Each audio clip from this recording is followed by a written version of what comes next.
Calling Dr. Howard. Dr. Fine. Dr. Howard.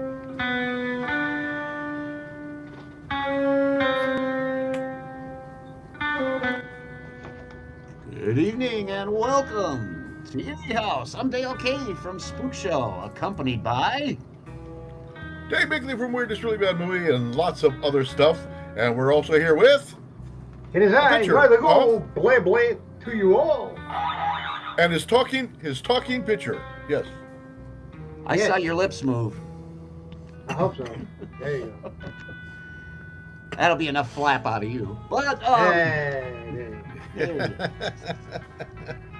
yeah, it's all about surgery tonight, gang. You mean like the one the Gar should have? I mean, might have? I mean, whatever. Yeah. I hope not. I'm looking forward to my lobotomy. Well, you won't be worrying about as much after that. That's true. We got 3 good tales for you tonight from Crisis, Night Surgeon, that's a South African show, I believe. Yep. And Suspense. Suspense. And I got to tell you, they beat me over the head with Night Surgeon. There is no online information concerning the air date for Night Surgeon. Right. Nothing. Springbok Radio, maybe, yeah. but South Africa. Yes. It's Springbok, and there's only a handful of them that are even available. They got, 4 to 6 of them is all there is available. So it's probably a one-season wonder type thing. But even out of that, there's only the 4 that are available. Well, leave it to Dave to find us those cool rarities that we get to share with you here in Eerie House. Yeah, it's confounding when you cannot find the data.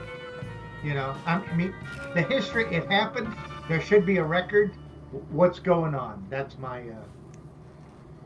my bet on that. I love finding them. It's an enjoyment. Yep, we got our pictures back again this week. Yes, we did. Yeah, some functionality that was lost was reobtained after much whining and complaining by me. The graphics? Yes. Yeah. Oh, okay, cool. Yeah, they took away some functionality and it broke our little hearts. So Dave and I are very glad that the functionality is returned and we can do fun things. Yeah, we can get rid of the one card now that says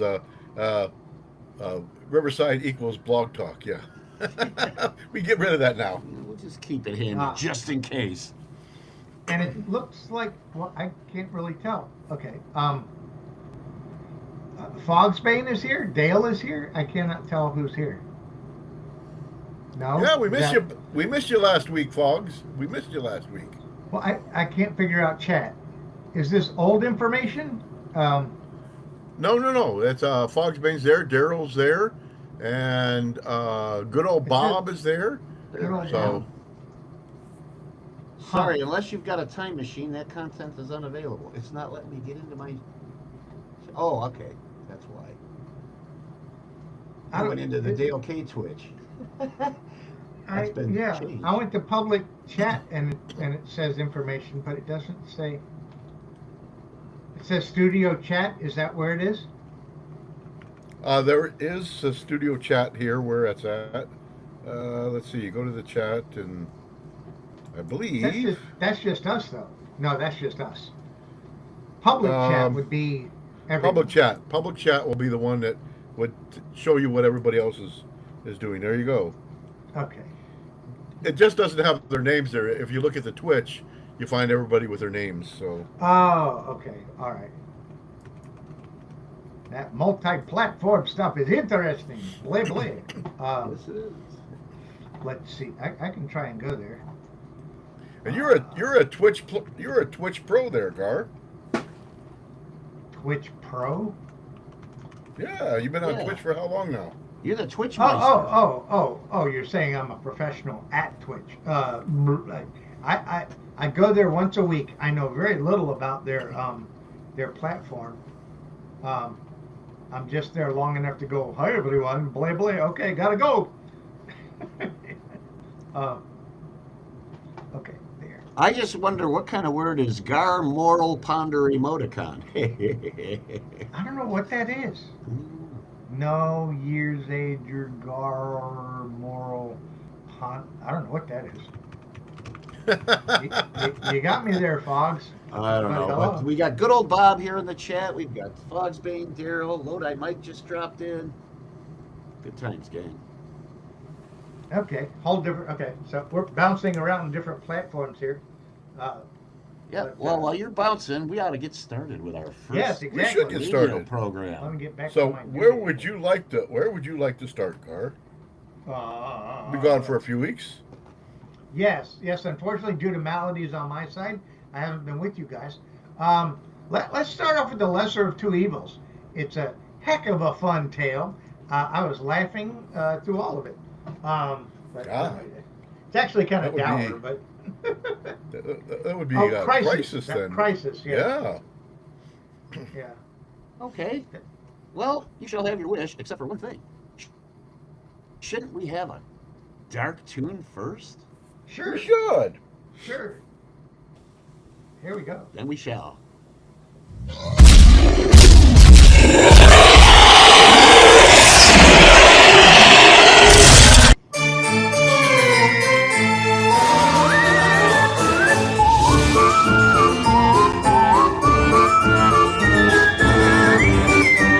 Welcome, kiddies. It's time for an Eerie House Dark Toon.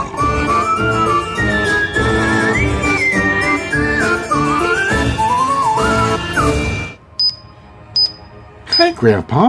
How are you feeling today? Well, it's about time you came to visit me in the hospital, you whippersnapper.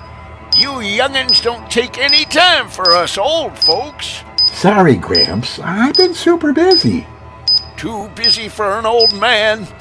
Hey, what is that dad-blamed thingamabob you're playing with? This is my cell phone. I can do my job, write letters, send videos, all kinds of stuff. Dagnabbit, that's the problem with your generation all the time. It's doodads and gee-jaws. You young nitwits can't even think for yourselves. You stinking kids just can't live without technology. Neither can you, Grandpa. Neither can you.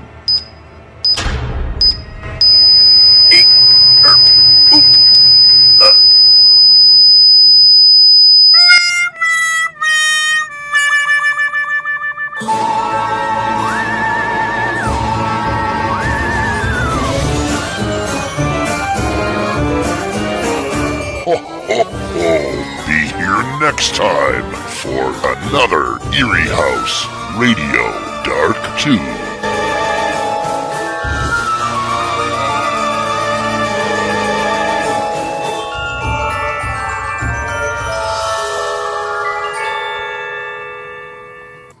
Oh, hey. That was our Dark Toon of the day. And, Dave, can you tell us a little bit about our Crisis episode? Another Jim French production out of the Seattle area, and I guess they're in your silver age of radio. I guess that's what you don't want to give away too much, but yeah, they're in the silver age of radio, and just take it from there. It originally comes to us from March 6, 1975. Boy, boy. I'll buy that. I'll run it. I swear by Apollo, the physician, and all the gods and goddesses, that according to my ability and judgment, I will keep this oath and stipulation, to reckon him who taught me this art equally dear to me as my king. Hippocrates, the Greek physician, composed this oath 3 centuries before Christ. Today, graduating doctors still repeat his vow. Among other things, the Hippocratic Oath binds a physician not to promote abortion, to divulge confidences, to give deadly medicine even if asked for it, and to abstain from every voluntary act of mischief and corruption. I will impart a knowledge of the art to my own sons. I will follow that method of treatment which, according to my ability and judgment, I consider for the benefit of my patients. and abstain from whatever is deleterious and mischievous.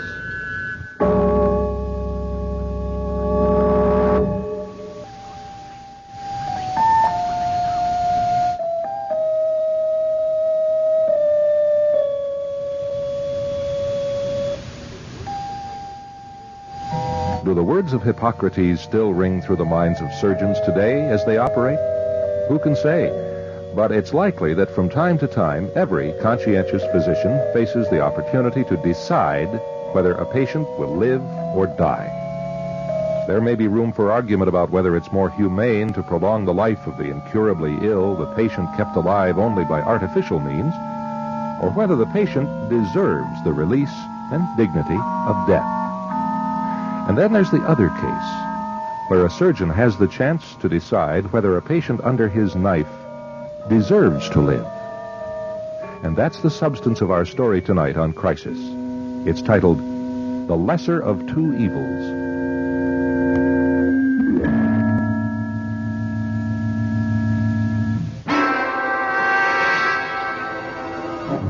The year is 1931. On the south side of Chicago, there's a gloomy brick pile of a hospital, its lights shining out through a sleety rain. Inside, near the ambulance entrance, a radio plays in a small utility room furnished with a few wooden chairs and a card table. At the card table sit two men. The younger one, a doctor, all in white. The older man, a policeman, all in blue. Yeah, it's coming from the Black Hawk. The music. From the Black Hawk. What would you give to be there tonight with a pretty young nurse, eh? There's no such thing. No such thing? As a pretty young nurse. Oh? What about Miss Metcalf? Metcalf? She's 36 if she's a day. Well, that's young. To me, it's young. It's your play. Huh? You gonna take a card? Oh, what did you do? I discarded this one. So you did. How is it that you never learned to play poker, Dr. Gage? What's the matter? You tired of playing rummy? Oh, no, rummy's all right. My sister-in-law plays it morning, noon, and night.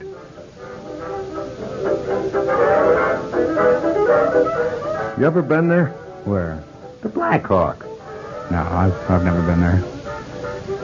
Well, I'll discard this. Rummy. Huh? Rummy. That 9 goes on my 10 Jack Queen. Yeah, rummy's not my game. You want to play another one? Nah. Say, it's past midnight. When do you go off duty? I was off at 10. Why don't you go home? Because it's warmer here. Oh, it's warm, all right. Sheehan. Yeah? What if Mr. Lombardi does regain consciousness? What can he tell you? Well, he could tell me who shot him. But you already know it was one of Heine's gang. Yeah, but we need witnesses. Heine's like Capone. He hires the best lawyers money can buy. The DA don't want to go to court until he's got an open and shut case. I read where Capone's in hot water with the federal court. Oh, gee. Yeah, income tax evasion. That's all they got on Capone. 2 years ago, the Valentine's Day massacre, can't touch him. You know what they ought to do? They ought to turn Capone loose on the street alone for about 5 minutes. Some guy from Heine's gang would save the state a lot of trouble and expense. Yeah, I know exactly what you mean. Oh, I just love to see those two-bit hoodlums driving around in their Packards, making the law look like fools, turning the city into their own private shooting gallery. Lombardi is the 5th gang victim this month. Dr. Gage, it's Mr. Lombardi. Yeah, Metcalf, what is it? Come quick.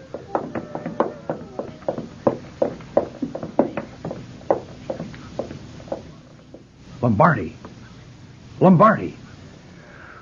It's too late. No. Talk! Lombardi, talk! Take it easy, Sheehan. He's dead. Well, there goes another witness. Another life. Yeah, another life. Damn them. They're shooting him down faster than we can save him. Will you kindly keep your voices down? I could hear you from the other end of the ward. Dr. Purcell. I'm sorry, Doctor. This is Sergeant Sheehan. He's been hoping Mr. Lombardi would regain consciousness long enough to... We've all been hoping he'd regain consciousness. Well, I guess you've all done everything you could. Tommy, I'll be on my way. All right, Sheehan. Good night to you, miss. Doctor. I know this is a strain on you, Dr. Gage, but let's try and think of the other patients on this floor. Yes, sir. After you've called the coroner, see me in my office, will you? In your office? Yes, Doctor.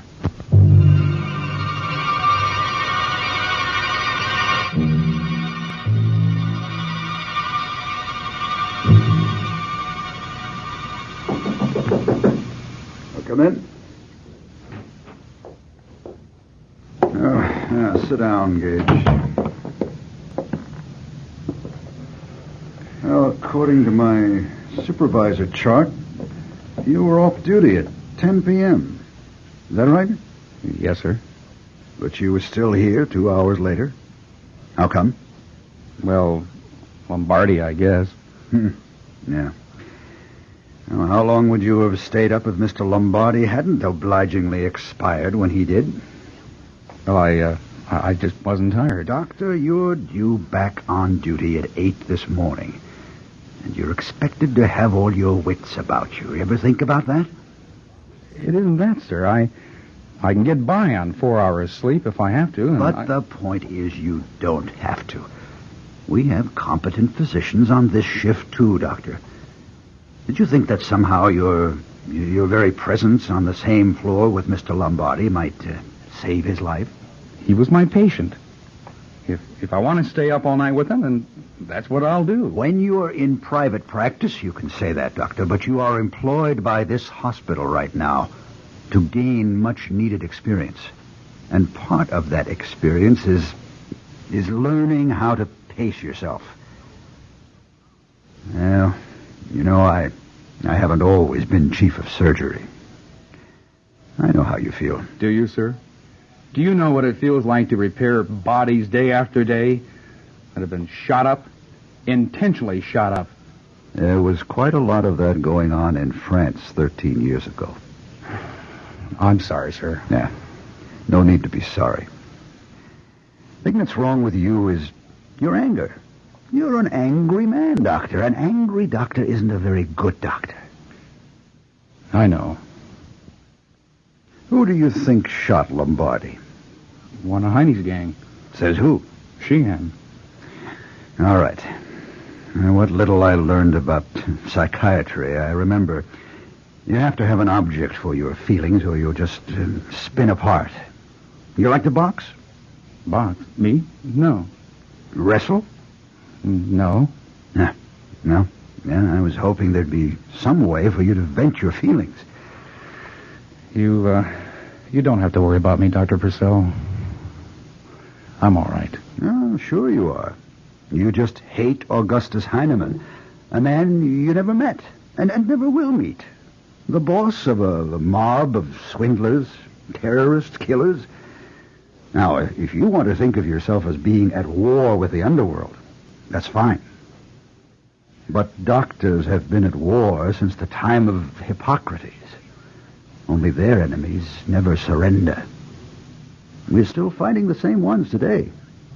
TB, cancer, pneumonia, heart disease, diabetes, those are your enemies, Gage. Heinemann will never mow down as many victims as your enemies will. That's your fight, Doctor. Yeah. And you need your strength to fight again. Tomorrow. So go on home and get some sleep. All right, Dr. Purcell.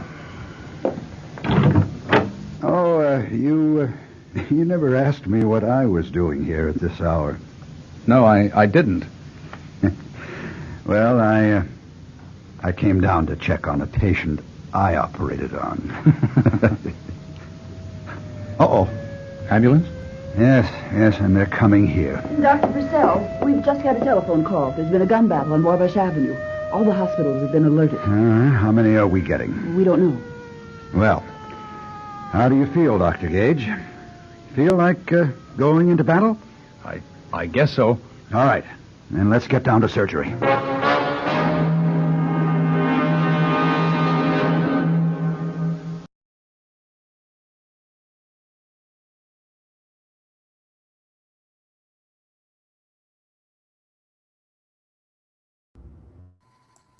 Hello. There's more. There's more.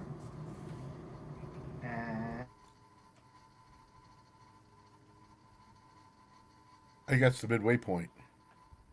We're getting there. I think. Yeah, there we are. Again. Oh. So, Okay.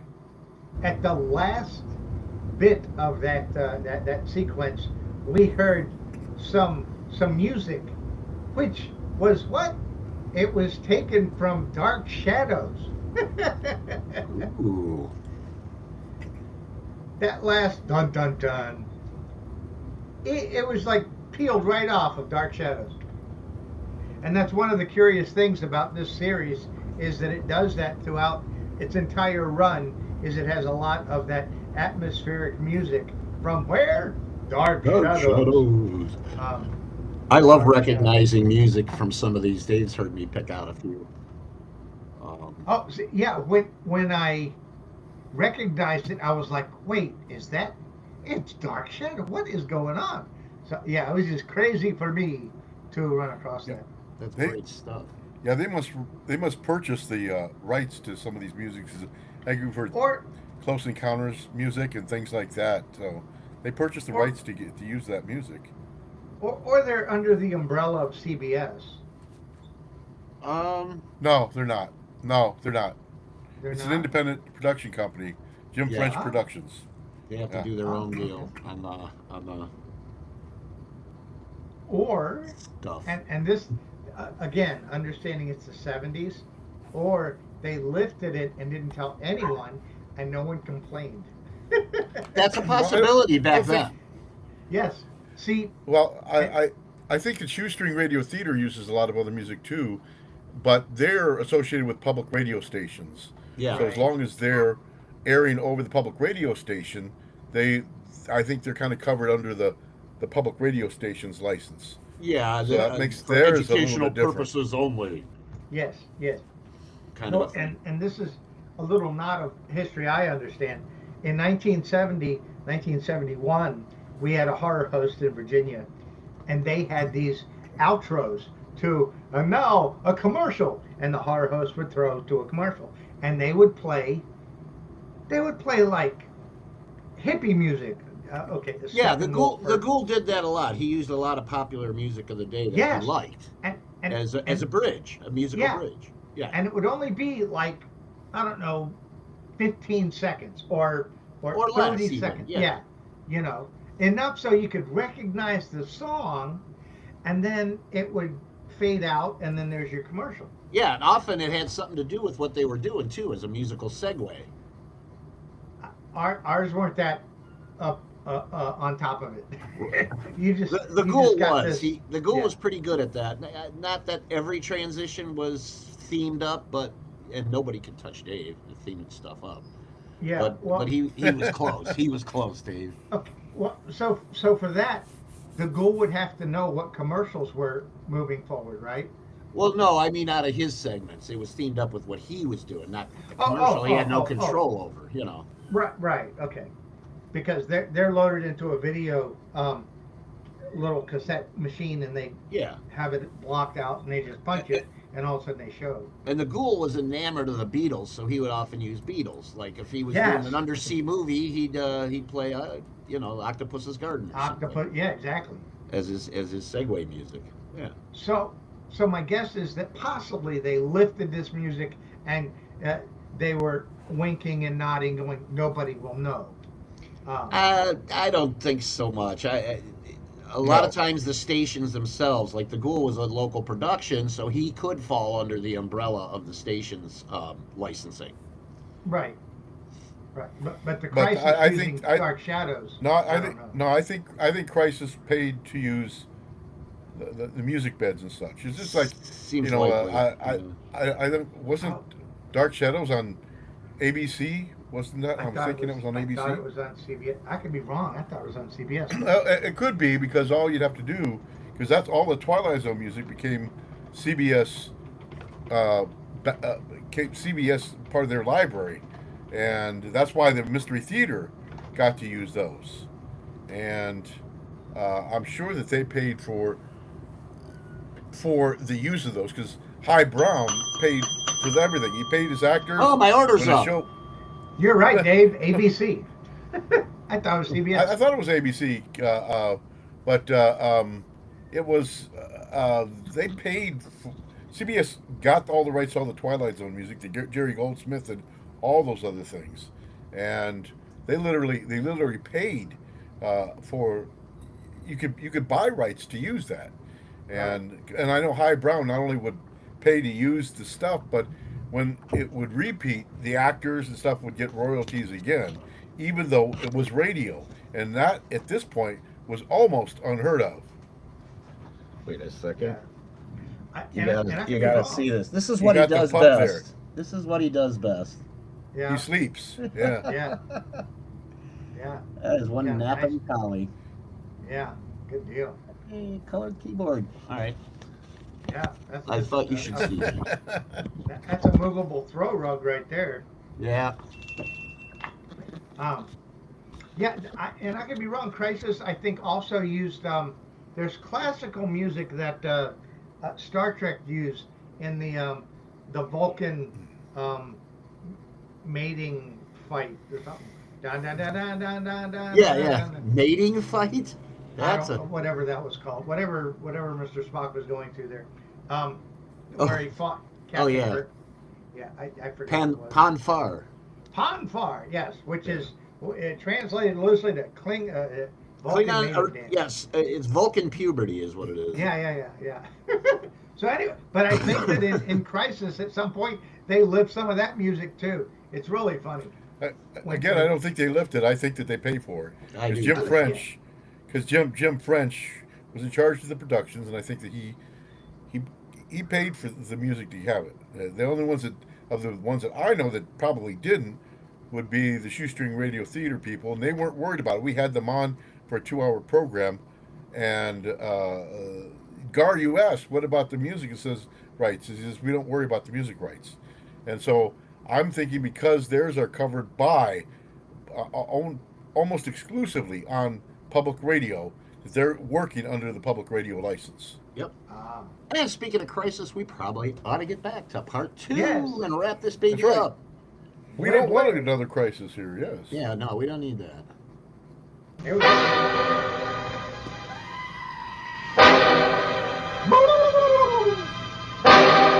A gang war has erupted in Prohibition-era Chicago, and on that 1931 early morning, ambulances brought the dead and dying to 3 hospitals, including the one where the young surgeon, Dr. Thomas Gage, was on staff. It's 5 minutes later now. The 2 small operating rooms are lighted and ready. Are you scrubbed, Dr. Gage? Yes, sir. You feel all right? I'm fine. All right. You take room 2. I'll be in 1. When we get more help, we'll send someone in to relieve you. Take Metcalf as your assistant. You ready, Metcalf? Yes, Doctor. Here, let me help you with your mask. There.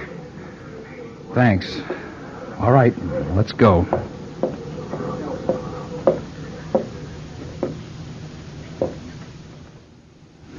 What we got here? Can you adjust that light? Yeah, right over the operating field. He has 3 wounds that I can see when he's in shock. Blood pressure? Blood pressure, very low. Pulse? He's very weak and very fast. Lost a lot of blood. Well, they're trying to match it now. Well, I don't want to go in and probe for those slugs until we can get some blood. Doctor, the pulse is getting fainter. We're going to lose this guy if we don't transfuse him in a hurry.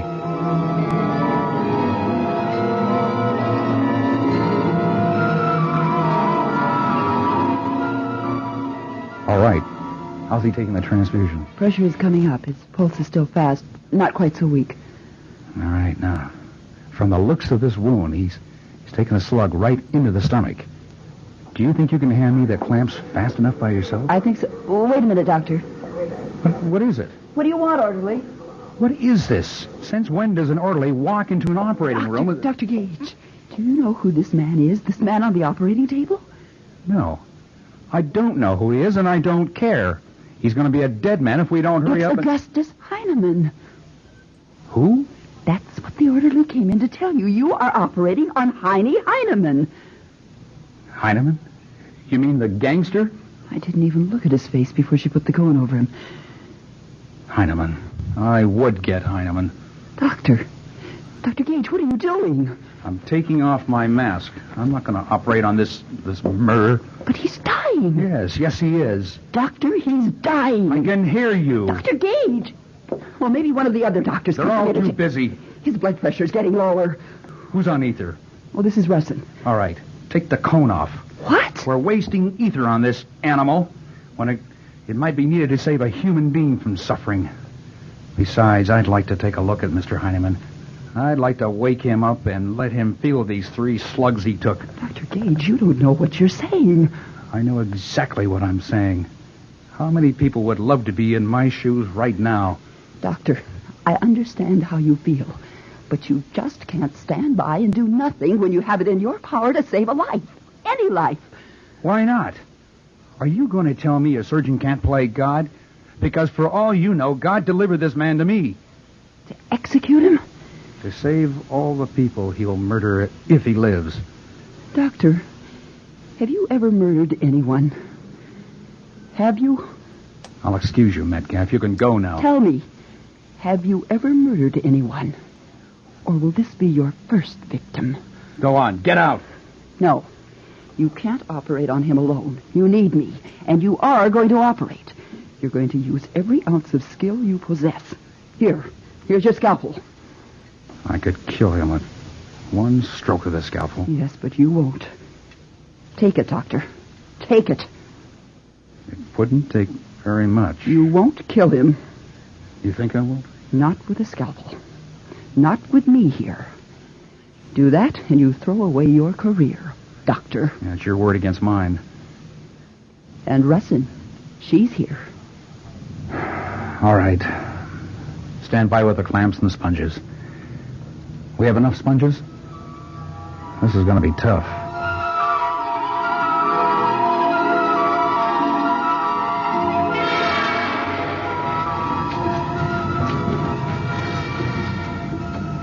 All right, Metcalf. Let's have the gauze. How's his blood pressure? It's low, but his heartbeat is much stronger now. Well, he's lost a lot of blood. But you saved him. Help me with this pad here. You saved his life, Doctor. Yeah, well, you can't be sure about that yet. But if he does live, I just hope he stands trial. That'll make it worth saving him. Russin, you want to call an orderly and take him to his room? What's the matter, Dr. Gage? Funny, I never even took a look at the guy's face, except what I could see around the ether mask. Do you think you want to look at him? Yeah, I do. All right, I'll move the surgery lamp. No. On second thought, forget it.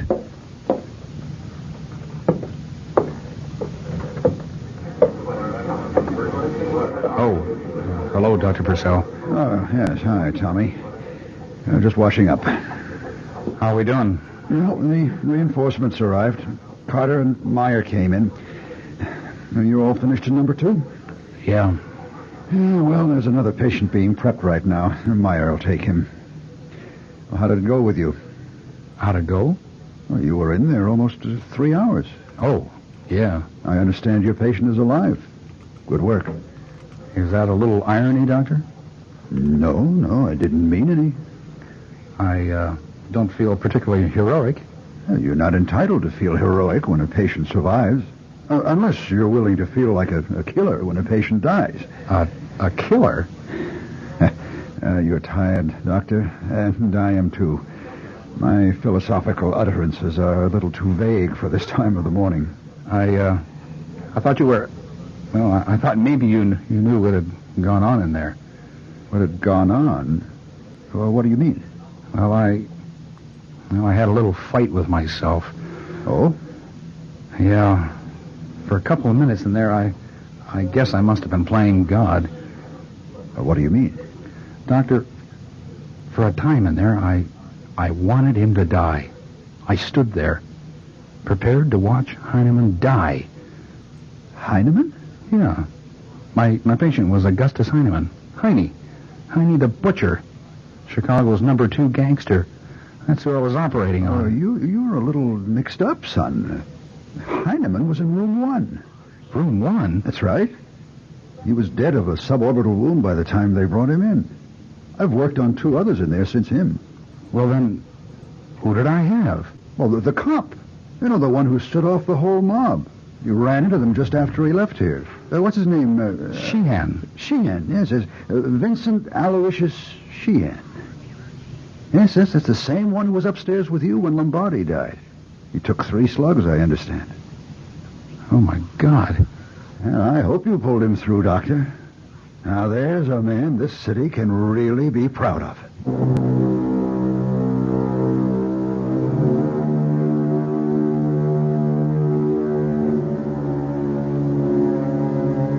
Well, it is with great satisfaction that we can report that Sergeant Vincent Aloysius Sheehan survived his crisis.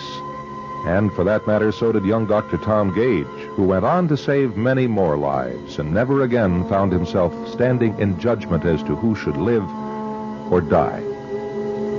In just a moment, a preview of next week's Crisis. The Lesser of Two Evils featured John Judkins, Paul Hurlinger, Pat French, and John Roeder, and was written and directed by yours truly, Jim French, who invites you to be with us next week at the same time for Crisis.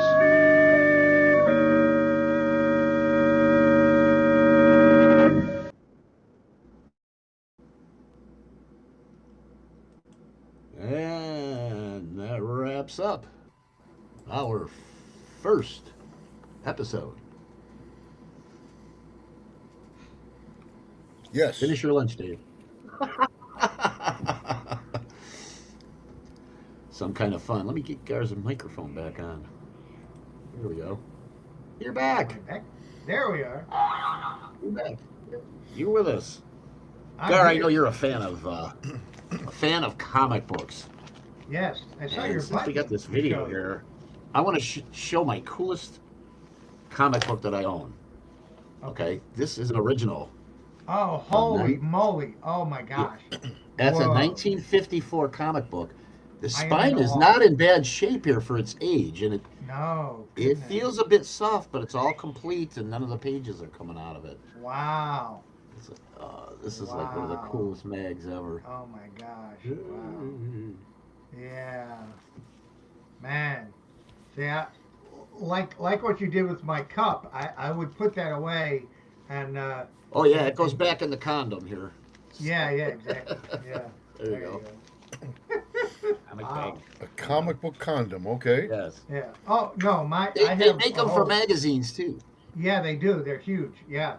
Oh, That's my- beautiful. That's my Oh, oldest famous monsters currently. Yes. I'm beautiful. selling out because I got them all digital now. Yeah. But this yeah. one's nice. This one's from 1960.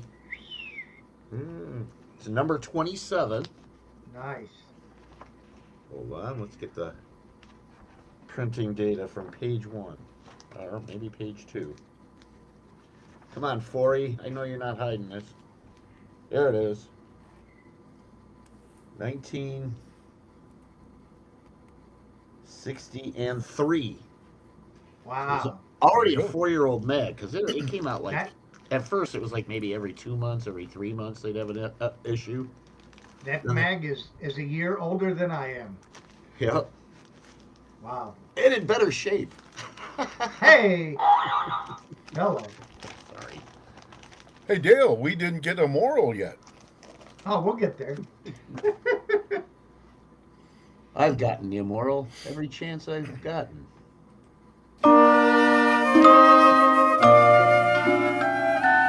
Eerie House Radio proudly presents Gar's Moral of the story.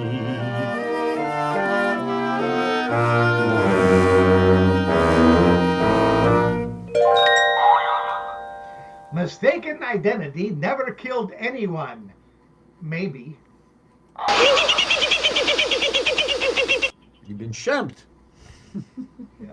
Then the last few statements on that episode, they mentioned the character Vincent Aloysius Sheehan, and I gotta tell you, that's a weird name for an Irish guy. Sheehan, Sheehan, is an Irish surname. I've never met an Irish guy with the name Aloysius. Yeah, Aloysius kind of threw me. I don't even know what the origin of that name would be. And Vincent is what, Italian? So Italian, Roman, and Irish. I don't. Vincenzo. Italian, Roman, and Irish. What a mix! Why not? Why not? Hey, it's radio. What the heck? Blah blah. Yeah. We accept everyone here on Eerie House Radio. We do. Good recovery there, Dave. Oh, boy. Let's see, what's up next? Suspense? Yes. Yeah. Let's leave go there. Let's leave the mystery one for the last one. Suspense. Yeah. Suspense is, what's the title of this one? We've got The Operation. Yes. With an original air date of January 27, 1955. There we go.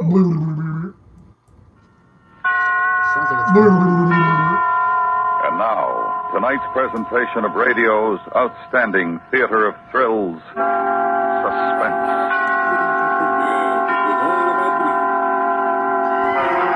Tonight, the story of fear in surgery. It was there somewhere. We call it The Operation. So now, starring Mary Jane Croft with Hy Averback, here is tonight's suspense play, The Operation.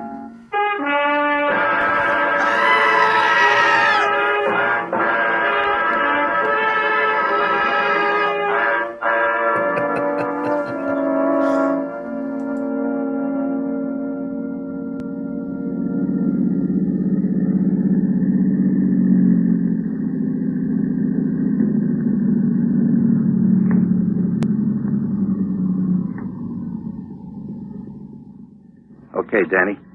Back her into the driveway. Let's go on a little further. What for? It's too much of a run from the store. Who's gonna run? Come on, back her in.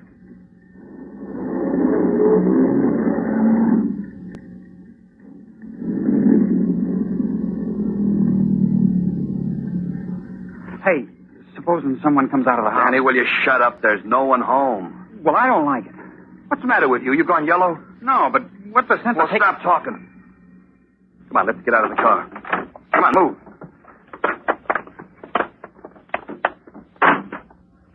Hey, wait a minute, Al. What's the gun for? I thought you said Danny, it ain't loaded. Use it to scare old man Scholl if we have to. What are you waiting for? You coming? Sure, I'm coming. Okay, let's go. You know what to do.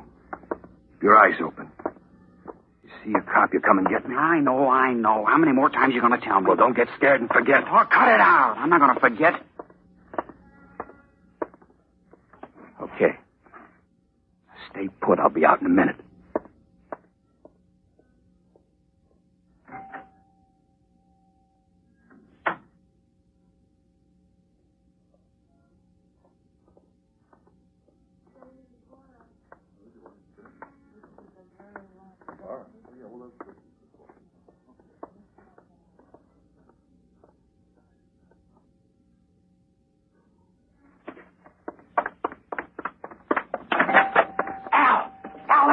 The end of the block. He's coming this way. Yeah.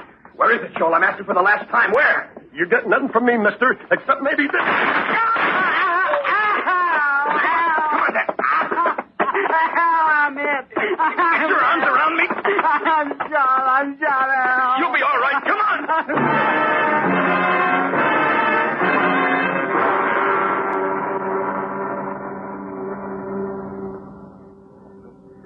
that tonight the two gunmen, Thomas Scholl, was shot and killed.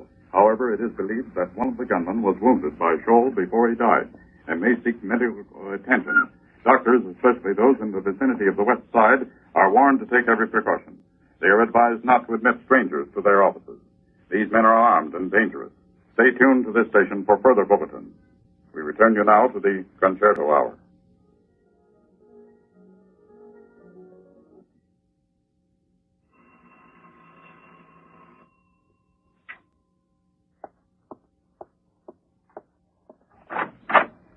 Yes? Can I see the doctor? No, he's out. His hours are from 5 to 7. Well, yes, lady, I know. I saw him this evening. Oh? Yes, my name's Carter. He gave me some pills in the clinic, and I forgot them. Oh, well, you'll have to come back tomorrow. I'll tell him you called. Tomorrow? Look, I can show you where I left them. I'm sorry, but you'll have to see the doctor about it. He'll be back in about an hour. Oh, excuse me, the phone. There's a seat on the porch if you want to wait.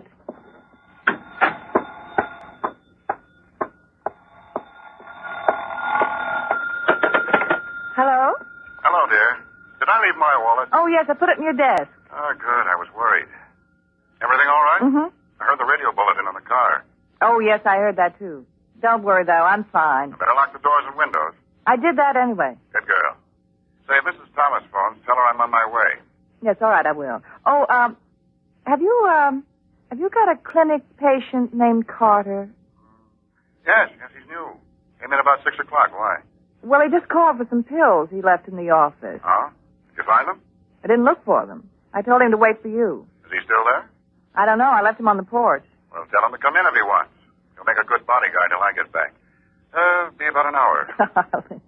I don't need a bodyguard. Now, please. I get worried with you alone there. Okay, all right. If it'll make you happy, I'll ask him in. If he's still there. Thanks, dear. Now, goodbye. See you about an hour. Bye, darling.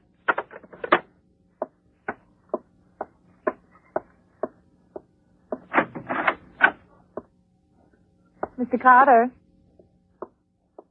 Mr. Carter? Oh. Will you come in, please?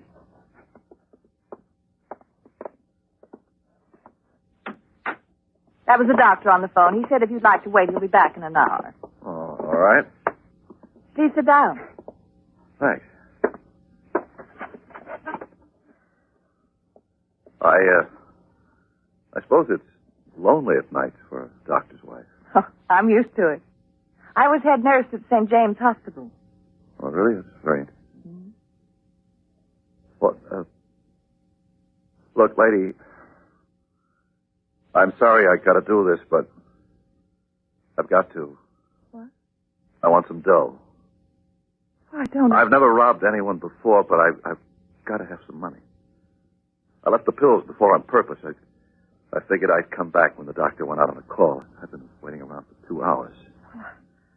I haven't got anything. Look, lady, I'm sorry. I figured this out for a long time. I paid the doc $2, my last $2 for the visit today. There must have been 20 others like me. Now that dough's here, and I want it. So please, don't make any trouble. Just a few bucks, that's all. That'll see me through.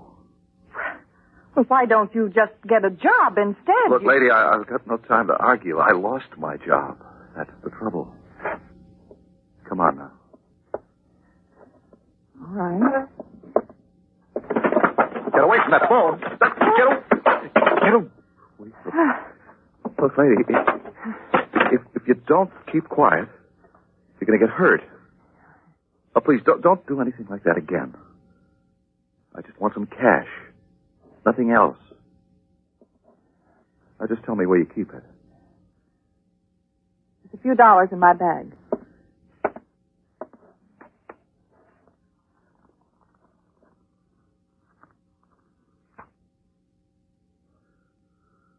$5.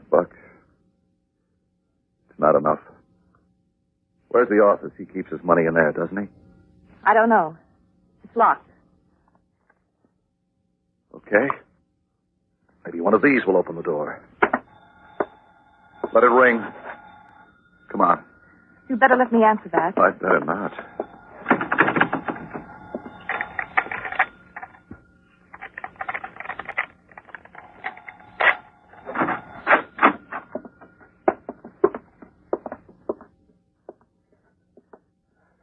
Now, you stand over there. Don't move.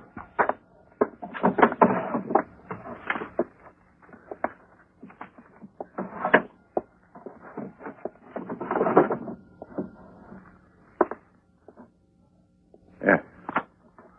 Well, it's a nice wallet. I always wanted an alligator wallet. Let's see. Listen, lady. There's better than $100 in here. I don't need all that. Maybe you think I'm crazy, but I'm just going to take 50. I'll send it back as soon as I can. So just give me a break, will you? Don't tell the cops. I'm on the level. I've just got to have the dough. But you're stealing. There's no excuse. I'm sorry. I've got to lock you in. I'm sorry. Goodbye.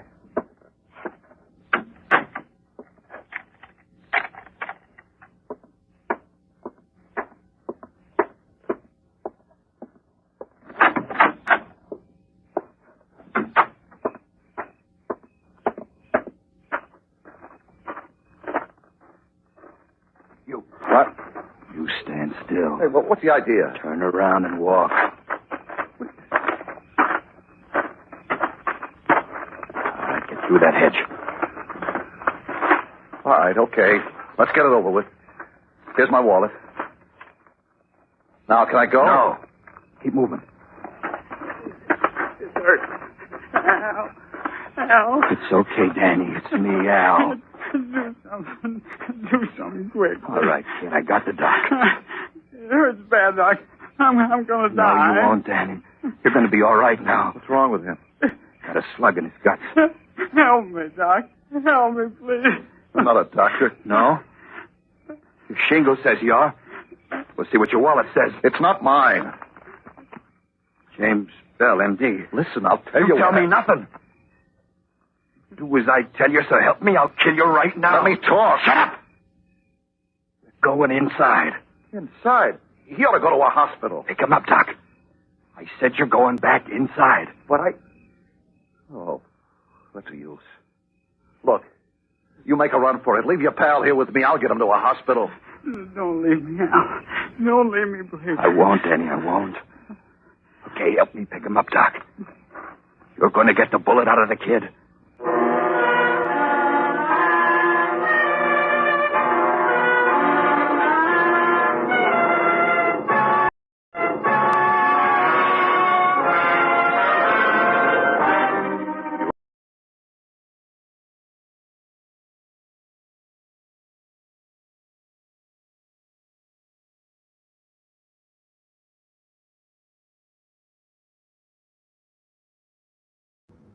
Well, not sure what happened there. We're back. We're back. It's frozen, and I don't know why. You are listening to The Operation, tonight's presentation in radio's outstanding theater of thrills, Suspense. Not frozen anymore.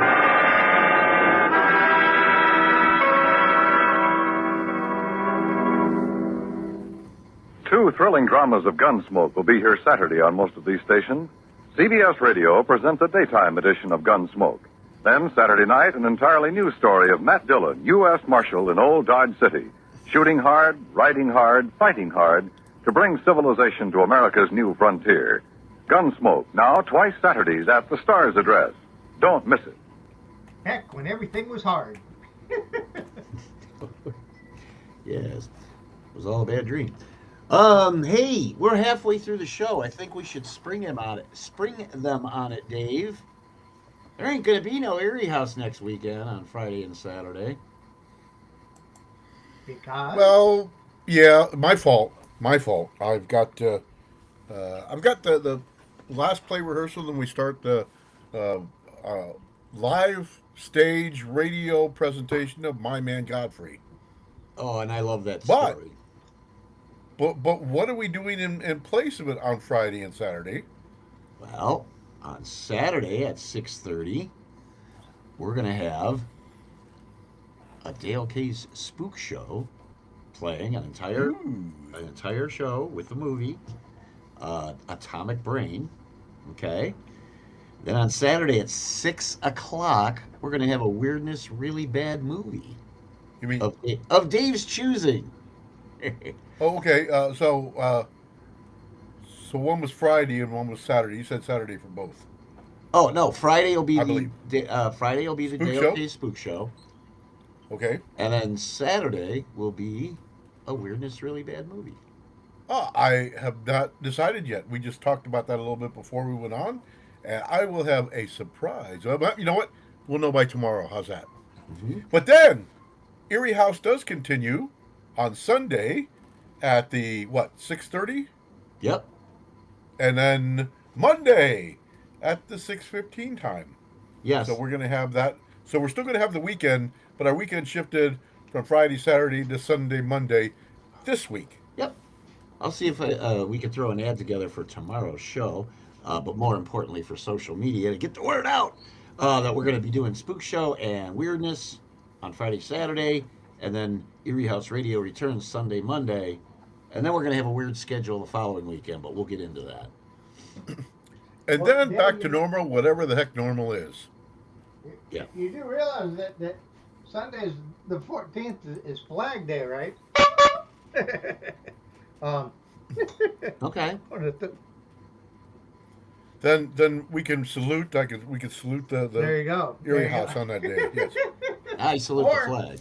Or you can make and fly your own flag. That's what I'm saying. And so, Dave, the even better news about all that, the cherry on top is that you didn't get preempted because you need an appendectomy. You know, that's true. You know, that's true. Because, no, it's interesting. I'm actually, I have a small part in there at the end. I come up as Mayor LaGuardia of all people, and we have basically I'm in charge of the sound effects, and Klaus and I are doing the sound effects. I'm doing the music and some sound effects, and Klaus is doing most of the sound effects. You know, and we're doing that live up on the stage. I'm not normally one for romantic comedies, but My Man Godfrey is an exceptionally good film. And this is based more on, I think, the story than it is on the movie in a way. So I think it was a story before it became the movie, which is usually what happens. And it is not quite as long as the movie, but it's really got some really wonderful, snappy repartee going on between the different characters. Good dialogue. Awesome. Great dialogue. Great dialogue. Dale, how long does your spook show run? Is that a 2-hour event? I didn't look at how long this one runs. It's going to run as long as it runs, and I might add some additional features as well. Ah, there you go. Because I'm that kind of guy. Yeah. Yep. I had to start using a spreadsheet to figure out how long things run, so I can figure out how long I'm going to be out and about on a Saturday evening, just to reel myself in or extend whatever content I have. Cool. Yeah, I'm going to talk to some of the horror hosts I used to work with, because I have a lot of horror hosted shows, and see if I can utilize their stuff from time to time. Do you have to ask their permission or something, or what? I just think it's polite. Oh, okay. I think it's the right thing to do.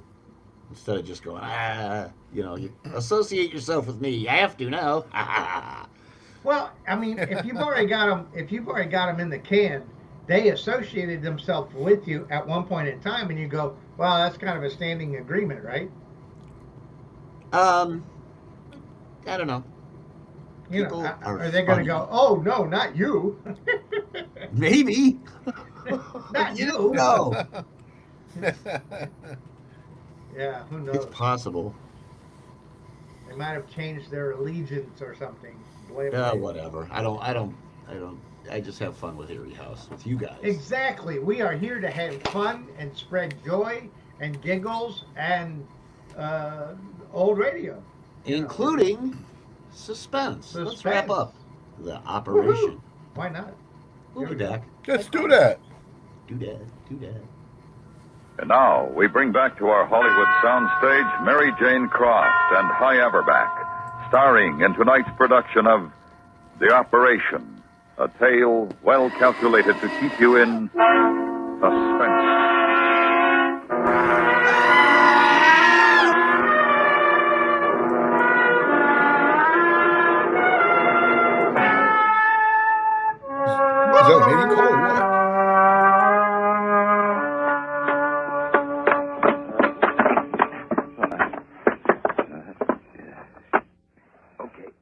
I'll hold him. You open the door. All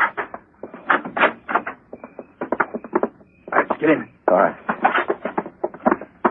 Hey, he's passed out. Let's put him on the couch for a minute. Where you going to operate on him? But I tried. Oh. Through there, in the office. Right, let's get him in there. Listen, will you let me explain something? Jim, I'm in here. What's that? She must have got locked in. Jim! We'll open it and don't try anything. Move over. Come on, Doc. Let's get him up on the table. He's not. I didn't want to bring him in here. I said I'd take him to the hospital, but he is... Doc's going to take care of him. What's the matter with him? He's been shot. Oh. Put him down. All right, now stand away. Let me look at him. That boy's got to go to the hospital. You shut up. Who asked you? Why don't you give the kid a chance? Quit talking and take the slug out of him. Well, don't stand there. Come on, let's go.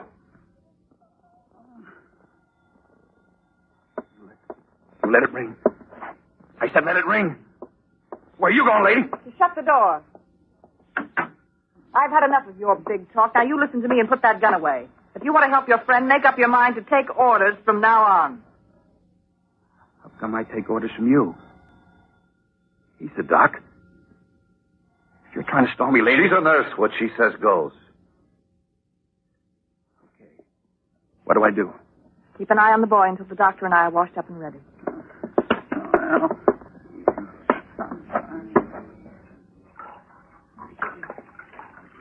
Keep your voice down. What am I supposed to do? I can't do an operation. Take your coat off and scrub your hands. What for? We're going to help him. For me? Yes, you. I won't go through with it. I can't. Please yourself. I know what you're trying to do. You do? Yeah, you're playing for time and trying to scare me. Maybe waiting for the doctor to get back. But it's not going to do you any good. We're both in this. It's now that counts. Oh? Sure. He finds out I'm not a doctor. He's going to use that gun now. On you, too. Oh, stop talking. Dry your hands and put on this gown. You, take your coat off and get ready to scrub up. Looks better, don't he? You should have taken him to a hospital. Don't tell me what I should have done. I'm telling you what you're going to do. Now, if you think it makes any difference whether I kill you or not, you got another thing coming. Now get on with it. Hurry and get washed up. He's a game kid. I'm right here, Danny, right here. Quiet. Don't talk to him. Got to keep quiet. Go away. You're a nurse? Yes. I want out. You'll be back soon. How is it? Bad. Well, what are we going to do? We? You've got to help me get a house cut. We can't go through with this trying to get that bullet out. Don't be a fool. Get me a wet towel. I'll answer. You stay right where you are. It's only a patient. There's your patient right over there. Come on, what are you waiting for? Get that wet towel, quickly. Al, where does your friend live? Why? If he's got any folks, you'd better get them over here. Never mind. Doc's going to take him home as soon as he gets through. If he's got a mother and father, you'd better get them here. You trying to scare me? You don't look so bad. That boy's awfully sick. Nurse. You feeling better? I want out. Danny, I'm right here. Where's your gun? Take it easy. You'll be home in no time. Where's your gun? Come on, Doc. Get started. You stop talking. You'll never get better. You said the gun wasn't loaded. Danny, take it easy. Why did you shoot him? Old Shoals didn't do nothing. It's all right. You just take it easy. You said there wasn't going to be no shooting. Keep quiet. Let the doc go to work. Now, close your eyes. That's good. That's fine.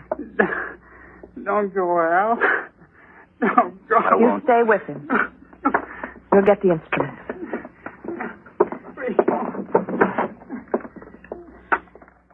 How long are you going to keep this up? We're going to get that bullet out. Now, you switch on the sterilizer and hold this instrument tray. Look, if you get him to hold this tray, he'll have to put his gun down. I'll grab it and you run for the door. What do you say? I'll take the chance. All right. Al, would you come here and hold the tray, please? What's the matter with you, Holden? Well, I've got to help her with the instruments. You're nuts if you think I'm going to put the gun down. I'll help her. All right. I can manage. Take that jar of swabs, put it on the little table. Okay. Sorry. It's not your fault. Come on.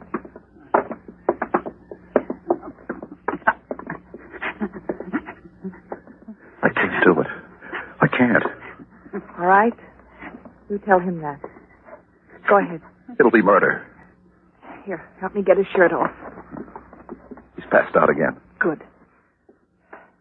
That'll make it easier. Okay. What now?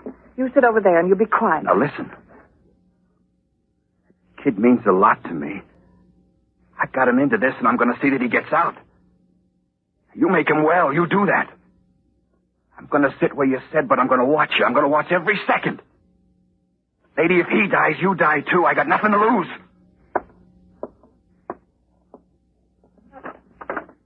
All right. I'll give him an anesthetic to put him under. You keep your back to Al. Look as if we're both working. You hand me the instruments as I ask for them. No, I'll point to them. You know how to do this? I hope I do. How's he doing? Be quiet. Give me the hypodermic. Oh, yeah.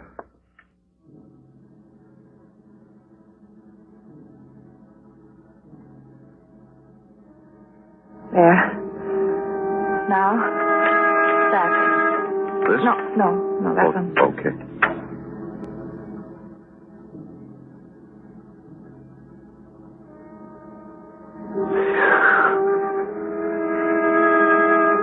Swab. Those cotton things. What? Quick. Swab. Wipe. What? He moved. Doesn't matter. Give me that one.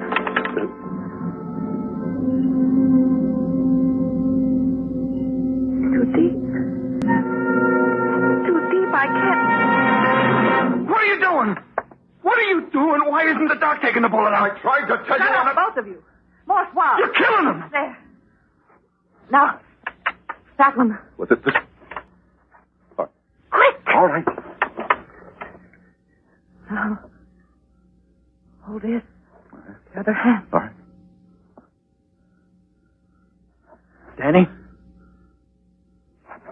Danny? He's tired. Look at him. He's tired. I'll kill you. I'll kill you. Oh, you won't.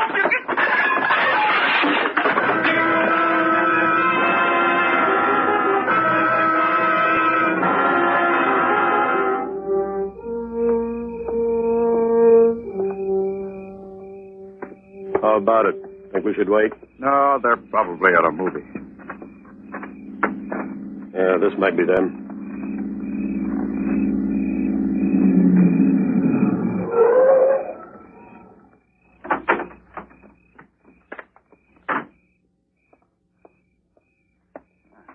Anything wrong, officers? Dr. Bell? Yes? We're just checking. About the wounded hold-up man? Yes, sir. Can't be here, though, because there's no one at home. My wife's there. I know she is. Headquarters phoned twice and got no reply. We called all the doctors in this area. That's impossible. She must be home. I told her... Come on. Keep it quiet, Doctor. I understand.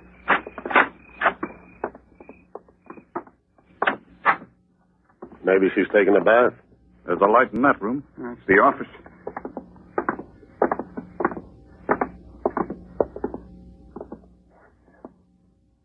Keep me covered. Right. Rose. Oh, Rose. I'm all right. Take a look at the boy. I got the bullet out. Who's the guy on the floor? He's one of the men who held up the store. What happened? Mr. Carter got his gun away from him and hit him. You better give me the gun, sir. Oh, yeah. Here. Call an ambulance, will you, officer? You did a nice job, dear. Oh. He's going to be all right. Call the hospital, Eakins. Well, this must have been quite something for you, Mr. Carter. Yeah. Something. I'm very grateful to you, Mr. Carter. Very grateful. And about that other matter, you don't have to worry. I'm sure the doctor will help.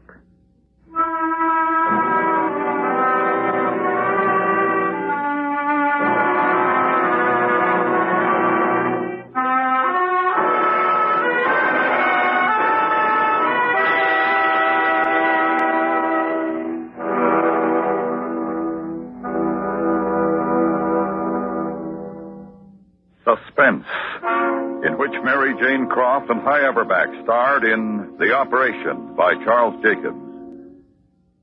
Next week, the story of a man's search for the murderer of his brother. A killing in Abilene. That's next week on Suspense.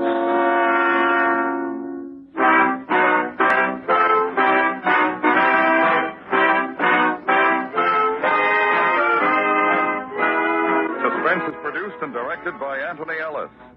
The music was composed by Lucien Morwick and conducted by Wilbur Hatch. Featured in the cast were Herb Ellis, Sam Edwards, John Fell, Bill Justine, and John Stevenson. Saturday night on CBS Radio, Gangbusters brings you the case of the careless dynamiter.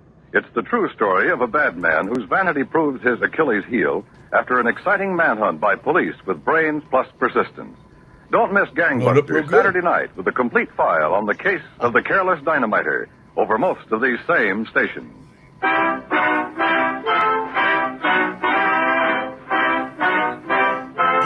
You enjoy City Hospital every Saturday in the daytime on the CBS Radio Network.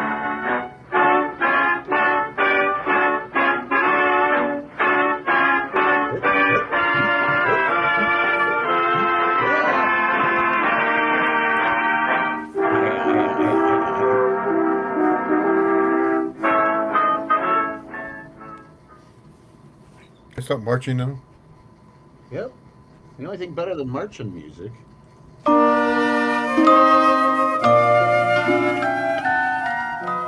Eerie House Radio proudly presents Gar's Moral of the Story.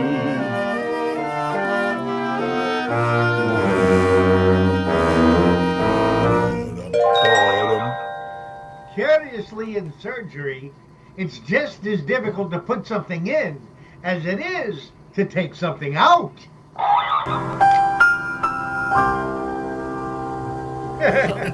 Something new there. I am having a heck of a time. My ears are not made for earbuds. And so I keep putting these things in, and they keep popping up. And every time I keep shoving them back in. Every time I go in, go into a break, I have to go down to the floor and pick up at least one of them. It's crazy. Dave?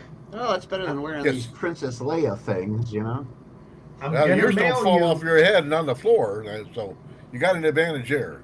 Yes, sir. Gar. True. You're gonna get a box from Horrible Horror in the mail shortly. No. Of an over the ear bone conduction headphone. Yeah. I've spoken about them before, and you're gonna get one. Save your postage. You not have to send that, sir. I think I've seen some of those. I'm good with these too. Invest in that. Yeah. I like the quality of this particular microphone. Okay. Yes, it has great quality. It does. If you guys are hearing me okay, I'm using said headphones right now. You sound fine. I'm using the earbuds, and I just get popping tired out of on picking you. them up. Yeah, I'm never gonna, and when I go out, I can't use that to cut the grass because it would fall down. The mower would chop it up. Right. So I can't do that. And these go over your ears. They're hands free. They don't pop off. They don't. I can't even shake my head hard enough to make these things come off my head. I have to take. Well, you're not trying. Well, yeah, try harder. Try harder. Yeah. Well, when you get old, you don't shake your head anyway because you're going to go, oh, my neck, you know. Right? Jab yourself. Take a bunch of metformin or shoot yourself up with insulin. You'll be shaking so bad they'll come right off your head. Yeah, it's weird. I have never had a problem with the metformin. I've been taking it for years, and except for a few things. Not by the handful. Yeah. Oh yeah. Sure. Not too many side effects. You know what I'm saying? Yes, exactly. You know. Trying to visualize you making that sound, and I'm having a little. Yeah, I know. It's. There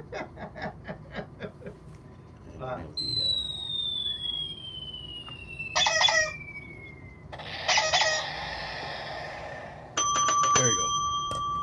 We have a winner. Order up. Order up. One of the Pluto channels was running all the Indiana Jones movies, and I was amazed how many times the Wilhelm scream shows up in there. Oh my God! Oh, yeah. Yeah. After I became aware of the Wilhelm scream, I'm like, why isn't someone suing someone for using it so much? It's everywhere. It's everywhere. It is. It is crazily everywhere. And that's from. Tell me if I'm wrong. That's from a clip from the King Kong, right? No, it's from some bizarre Western. Because I thought that was in King Kong, but maybe it must not have been. I don't believe it's from some oddball Western, and it got lifted from that, and then it populated everywhere. Yeah, TV shows, movies, radio spots, even Eerie House Radio. Yes, Eerie House Radio. Per Wikipedia. Okay. The Wilhelm scream is an iconic stock sound effect that has been used in many films, television programs, and other media, originating in the 1951 film Distant Drums. Yeah, there you go. Yep. Where the scream was allegedly voiced by actor Sheb Woolley. I'll be darned. Oh, really? Yeah. Yeah. It's often used in scenarios. The one-eyed purple people eater guy. Yeah, I think so. I thought it was a scene where someone got shot in the leg. I could be wrong. And they go, woo! The scream is named after Private Wilhelm, a character in The Charge of Feather River, a 1953 Western in which the character gets shot in the thigh. Ha-ha. You got it, Gar. With an arrow. This was its first use in its inclusion in the Warner Brothers Pictures stock sound library. Although The Charge at Feather River was the third film to use the effect. It was used in Star Wars and Indiana Jones films prior to Disney's acquisition of Lucasfilm. Hey guys, I don't remember much. Why I remember that, I have no idea. That's what we call a selective memory. You're only remembering the stuff that's important. That's right. I have up here something I always like to show off every week. This is a picture of Mike Mace and myself from 2013 at a Ghoulardi Fest, and we're right there with Ghoulardi, who isn't really there. It was a life-size cardboard cutout, and so there's Mike Mace over here, and myself, and Ghoulardi. Well, the way they put that in sepia, it blends so well. It looks like he's there with you. He does. The sepia really kind of helps it out. Yeah. Dale, can you put Dave in the main frame there? So everyone can see it bigger? No, I really don't have much control. I have control of what the layout looks like for me. Oh, okay. But the Riverside, which is the cult that we're using for this. Let me see. Where's the layout here? There is one that is in the layout. There's one that is. Let's see. Hang on a second. Hello. That's not the one I wanted. Let's see. Oh gosh. No, that's not it. Yeah, nothing changed. Yeah, well, it's kind of hard to. I hit the layout button and it gives different things there.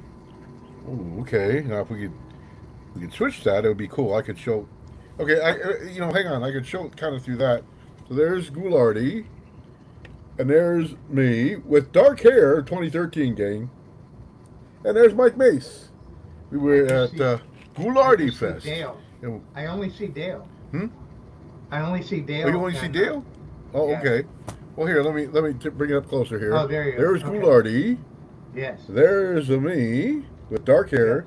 And there's Mike Mace with dark hair. Which he still mostly has, but he does use, at times, hair from a product that for men, that for men hair coloring thing. Oh, okay. Just for men. I gave up call the it ghost. shoe polish. Yeah, I gave shoe up polish, the ghost on my hair color, except for Saturday. and then I don't worry about it. I'm lucky I have what I have, and yeah.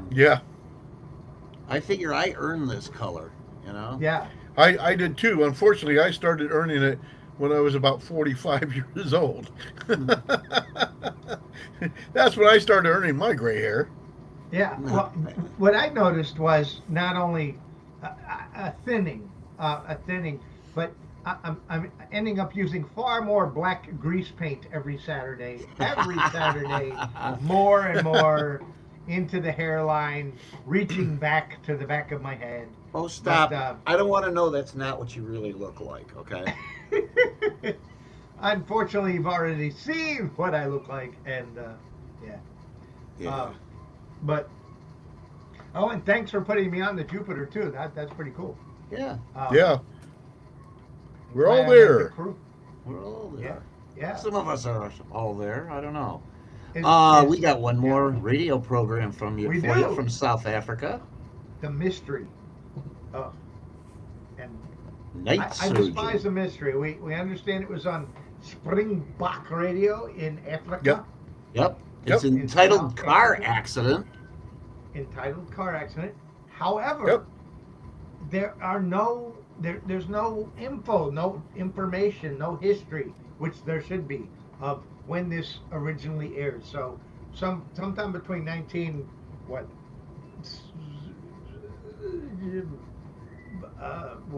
12.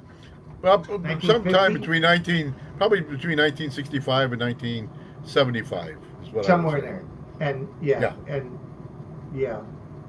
I went digging and found nothing. I was disappointed that I couldn't find anything because I really, really tried. Something went wrong, and Dave's not being recorded anymore. What? What happened? There he is. Why is it doing that? I don't know. Well, we'll get back with Dave shortly. Let's continue with a part 1 of Night Surgeon. We'll be back. There we go. I promise. There we go. Casualty ward, Dr. Lindsay speaking. Yes, I see. Yes, I've got it. Right, we'll be ready. Sounds like one for the night surgeon. Night Surgeon. Dynamic dramas set against the background of a great city hospital.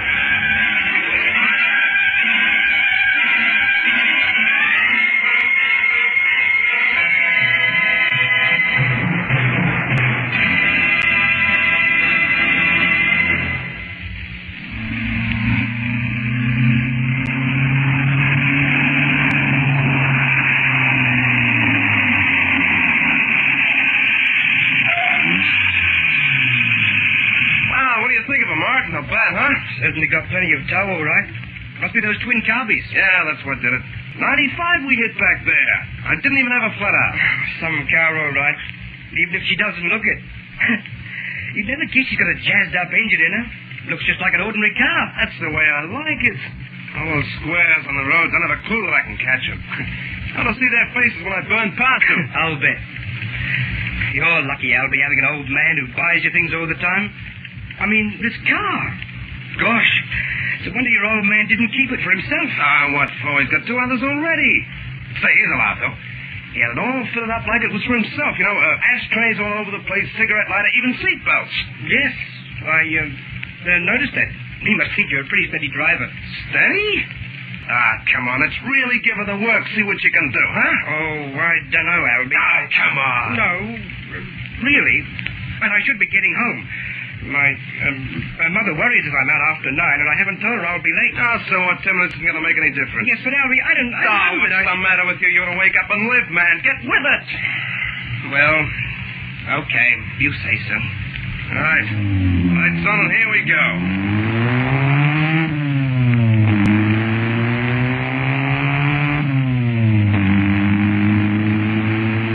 Ah, come on, baby. Get the lead out of your feet. Hey! Watch it! There's a car coming! I know. But you're not in the car on the road, Albie. So what? Let's see if he's chicken, huh? Albie, it's still coming. Okay, stupid square. Okay, we'll see who's gonna move over. Albie, pull over. I think I'll like the blinding him. If anyone's gonna move over, it's him. Yeah, move over, you clock, move!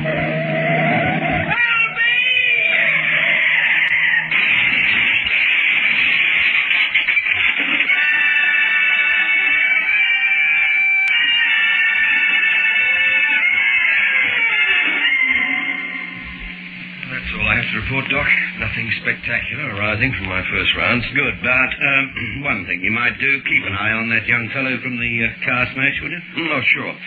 What's his name again? Hook. Albert Hook. We got his name from the police. They've been in touch with the father. He's on his way, I understand. Right. I think the op was successful. He'll be okay. But let me know how he goes. Will do. Incidentally, his father calls him Albie. He rang me before he left home just after I came out of the theatre. Might be worth remembering when he comes around. His name, I mean. Sure. If he's only a kid, Dr. Morgan. Doctor, it's Nurse Parrish. Yes, nurse. I think you'd better take a look at Albert Hook. No, has he come round yet? Yes, he has, and he's inclined to be a bit hysterical. I felt that... All right, nurse. Dr. Lindsay will come down immediately. Very well, Doctor. That's Albie Hook now. He's playing up a bit. You better get down there, Bart. I'm on my way.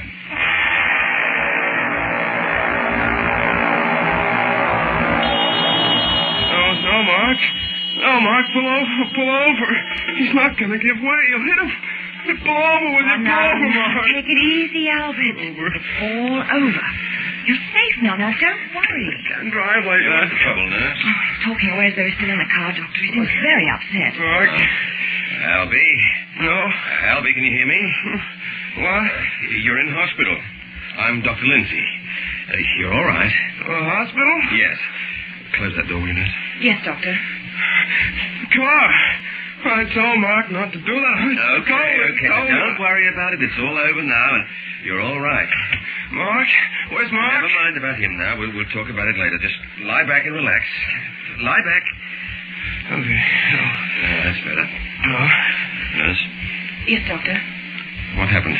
Did he start this as soon as he came round? Oh, I couldn't say. I had to leave the room for a minute, and when I came back, he was already talking like that.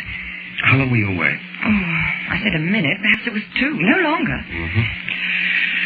I don't like to give him a sedative after the medication he's already had. He seems to be quieter now. Yes. I'll tell you what. We'll see if he stays calm, now that he's come round properly, more or less. If not, I'll have to sedate him. Very well, Doctor. Oh, and don't leave him again. You better stay here until relieved. I'll tell Sister, okay? Right. His father's on the way, I understand. If he wants to see the boy, he can. But only for 5 minutes, no more. Very well. I must say that the father's taken his time, hasn't he? The boy's been here long enough, a couple of hours. Well, the police had to find Mr. Hook. Both the boys... Both? Mm-hmm. Both the boys were unconscious after the smash and couldn't tell him anything. By all accounts, it was quite a prank. I didn't know there was another. Why would you? He's dead.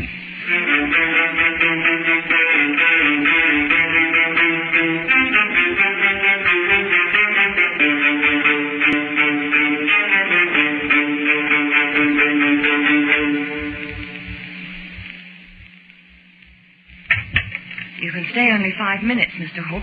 Doctor's orders. I see. How is he? He's going to be all right, but he's still a bit groggy from the medication. Can I talk to him? Of course. He may be a little slow in understanding you and answering. Albie, it's Dad. Dad? Albie, can you hear me all right? Dad? They tell me you're going to be all right, son. Hello, Dad. I'm glad you came. Well, of course I came. I came as soon as I heard.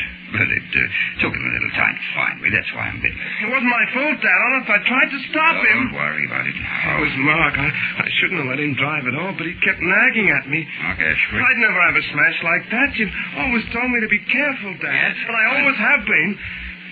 But Mark wanted to find out what the car would do. He was like a crazy man. Now, it's we must have been doing about 80. I was yelling at him to slow down. We saw this car coming, and it wouldn't move over. Albie, Mark was playing chicken with it. He wanted to force it to pull over for us. He stuck to the middle of the road until the last second. Then he lost control. Oh, that doesn't matter. I could see we were skidding off the road, then something hit me. I must have been thrown forward, and my head hit the dash. So when they weren't killed. Oh, well, the seatbelt saved me. You remember the seatbelt you had fitted, Dad? Seatbelt? But Albie, they found you yards away from the car. Well, yeah, I came to after the smash. My first thought was to get out in case it caught fire. Oh, yes, of course. I couldn't do anything for Mark. I saw that. He was a terrible mess behind the wheel. Yes. I got the seatbelt undone. The door was open. I sort of fell out of the car and took a couple of paces. And that's all I can remember. I'm thankful you're alive, son. Mark's dead, isn't he? Albert. They won't tell me. Nobody will tell me. So he must be dead. Yes, son. Mark is dead. Oh, Dad, I tried to save him. I tried to, Dad. I know. It was his own fault. Miracle is he didn't kill you as well. You've always told me to be careful, Dad. I wouldn't do a thing like that. No, of course. You know, I've always been interested in engines, souping them up and all that, but it was just fun. I never liked driving fast. Don't worry, son. I know how things were. And everything's going to be all right. Now, we'll have you out of here and home again in no time. How's Mom? Well, naturally she's worried about you, but I made her stay home. She was too upset to come tonight. Well, I'm glad I'll be able to tell her you're all right. Oh, yes, Dad. You tell her not to worry. I will. Now, you got to rest.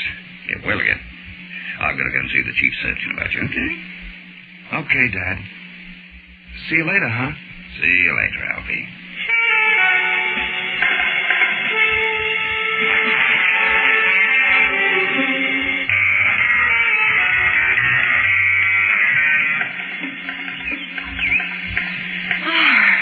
Been waiting long, Bart. I just couldn't get away any earlier. Oh, think nothing of it. Leap aboard the chariot. Oh, I had to wait till I was relieved. Dr. Morgan still wants somebody to stay with Albie Hook. Oh, he's had a bad shock, that kid. It's a shame. Well, he shouldn't have been rocketing around in that souped-up bomb of his. Oh, it wasn't a bomb. It's a practically new car. Oh? Yes, he'd been tinkering with the engine, I believe. Oh, he liked to tune up engines. Oh, whatever it is boys like to do with engines. Must have wanted to get more speed out of it. More mileage. Strange, really. Father says he's always been a careful driver, that he didn't like driving fast. Well, if that's so, then... Well, the other boy was driving when they crashed. Oh, I see. Oh, he must have been crushed against the steering column. It's funny, that. Funny? Yes. Often as not, the steering wheel helps to save the driver in a smash. The seat beside him is called the death seat. So many passengers are killed, you see. They get flung through the windscreen, all sorts of things. Albie said the seatbelt saved him. Seatbelt? He must have been a careful driver to wear a seatbelt. You don't find a lot of kids bothering about seatbelts? Well, you should. If everybody worried about wearing a seatbelt, driving would be a lot safer. Now, hold on. You don't have to lecture me. I've had belts on this car for ages.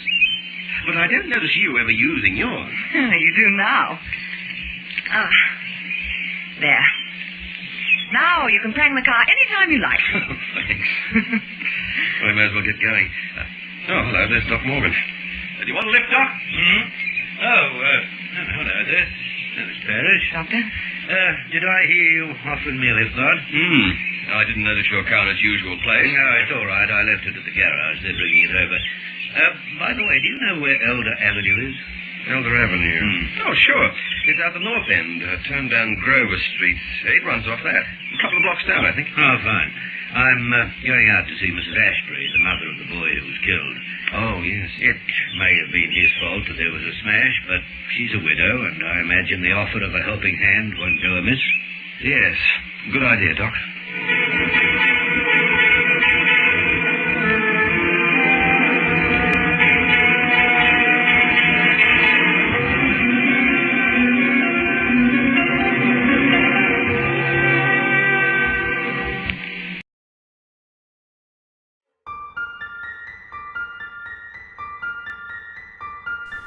Man resides in the brightly lit realm he assumes to be reality.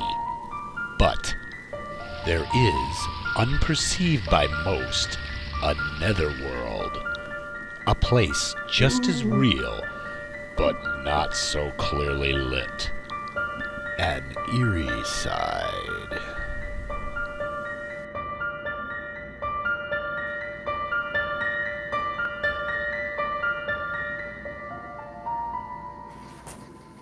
And one of those tales is Night Surgeon that we're in the middle of. Yes, we are. We're back. I'm not sure what happened. I'm thinking it maybe my bandwidth on my laptop went down or something. I'm just glad you're back. Yeah, good to have you back there, Dave. I'm back and I'm front as well. Woohoo! Blay blay. Man.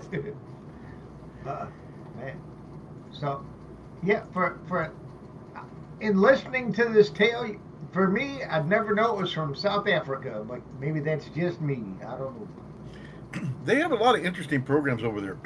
One of a couple of them are like Good Neighbors and Yes Minister, which were television shows up in UK, and I'm not sure whether this is just an audio version. They also have Avengers, which was UK/US, and they have audio adventures, but it wasn't with the Steed and Emma Peel that we know.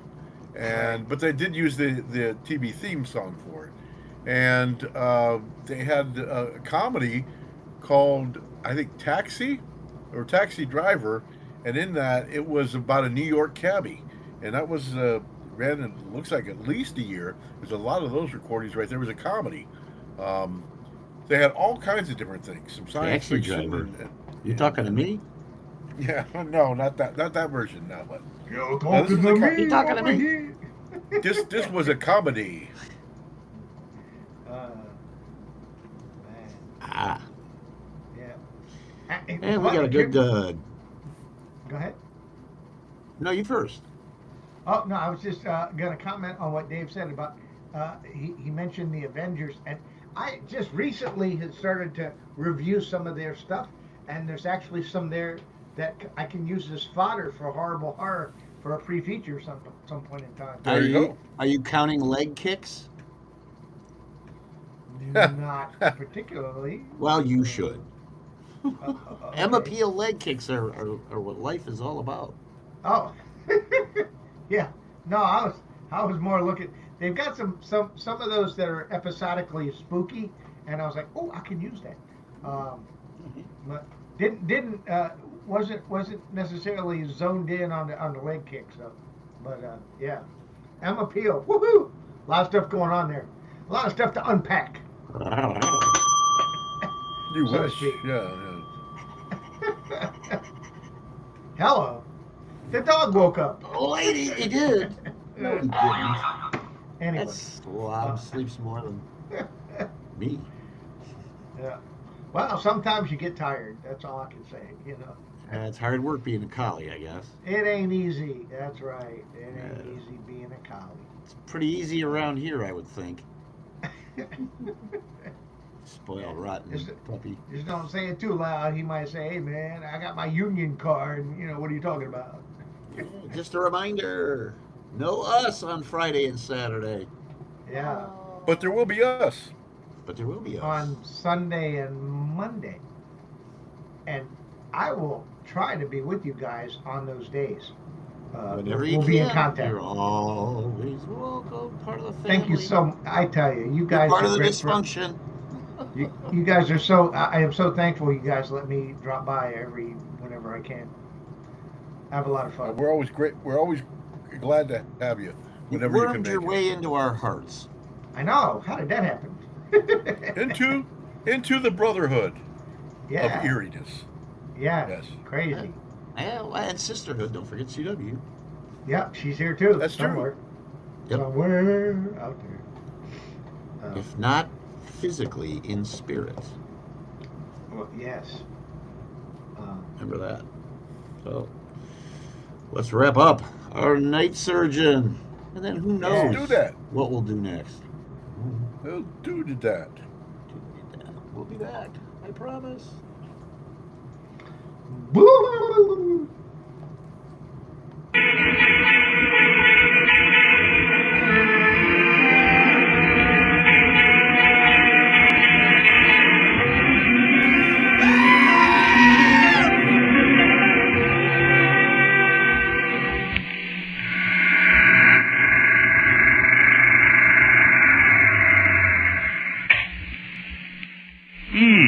Very interesting. A nice little lathe. He must have been very keen on metalworking, Mrs. Ashbury. Yes, he was. Most of his spare time was spent in this workshop, Doctor. Sometimes I had a job getting him out of it for meals, even. Mm-hmm. What sort of things did he make? Oh, models of engines, things like that. Beautiful they were, too. Worked marvelously. He never made anything that didn't work properly. Well, I must say, he doesn't sound like the kind of lad who... But then it's very difficult to know your children really well. And at his age, there's often the urge to let off steam in one way or another. I still can't believe he's gone. It's... You must let me give you something to take, Mrs. Ashbury. A sedative. I'm all right. I don't need anything. Oh, what's this? What? Oh, that. Well, strangely enough, that's something he was fixing for Albie Hook. Oh? It was something for the car. He was making it, actually. He was very good like that, Mark was. He was always doing something for one of his friends. They'd come to him with all kinds of gadgets that needed fixing. This looks like a buckle of some kind. Yes, he made it himself. It was to replace one in the car. It's for a seatbelt or something, he told me. A seatbelt? Oh, yes, that's what it looks like, certainly. Albie won't be needing it now. No. It was good of you to call and see me, Doctor. Now, you're sure there's nothing I can do? I'll be all right. I have friends, you know. They're doing all they can. All anybody can do. Nobody can bring Mark back to me, can they?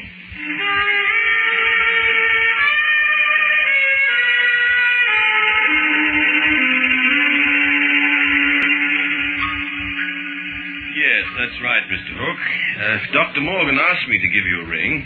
Well, thanks very much, Doctor. I don't mind telling you, his mother and I will be glad to get Albie home again. I'm sure you will. Actually, he could go out tonight, but I think it'll be best to leave it till the morning. Oh, yes, by all means. Another night in hospital won't do him any harm. Righto, then. What time will you be in for him? Oh, say about 10 o'clock? 10 o'clock? Fine. I'll leave a note for the day staff. Thank you, Doctor. Good night. Good night. Yes, Elaine? Pathology reports. On your desk? Yes, they're there somewhere. Finished with them? They're all yours. Good. I'll take them down then. Oh, by the way, about our trip to Craggy Mountain. What trip? You were going to drive me out to see Sylvia's new baby one day. Sylvia? Oh, Sylvia Blaine, you remember? No. Well, never mind. If I was dumb enough to let myself in for a chore like that, it's no wonder I don't remember. How about tomorrow? No can do. Can we leave it till next week? When next week? Oh, for Pete's sake. Well, you've been going to drive me out for weeks now. Let's make it definite. Tuesday? Okay, next Tuesday. We can make a day of it. I'll fix a picnic lunch and we can drive to the top of the mountain and have it there. Oh, well, I bet that sounds better than gooing over some ugly baby. Okay, it's a date.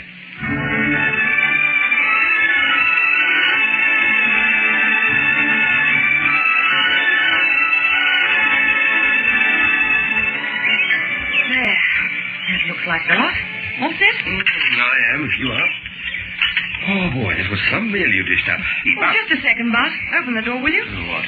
You've jammed the end of the seatbelt in it. I can't move the handle inside. Just a second, then. Oh, that's better. Oh, while you're here, show me how this buckle works, will you? When I used it up the last time, it came undone. Oh, it's perfectly simple. Buckles on seatbelts are foolproof. Even idiots can work them easily. Yes? You sound as though you're selling them. Let's see it. No, I don't sell them, although maybe you have a... I say... What? Seatbelt. Now, why didn't I think of that before? Yes, I wonder. What's the matter with you? I don't know. I just had a wild thought. Something Doc Morgan mentioned to me. What about? About that kid, Albie Hook. The one who had the car crash. And the other boy. Oh, Albie Hook, for heaven's sake. He was discharged from the hospital last week. Come on, let's get this fixed. I want to get back to town in a hurry. There's something I want to check on.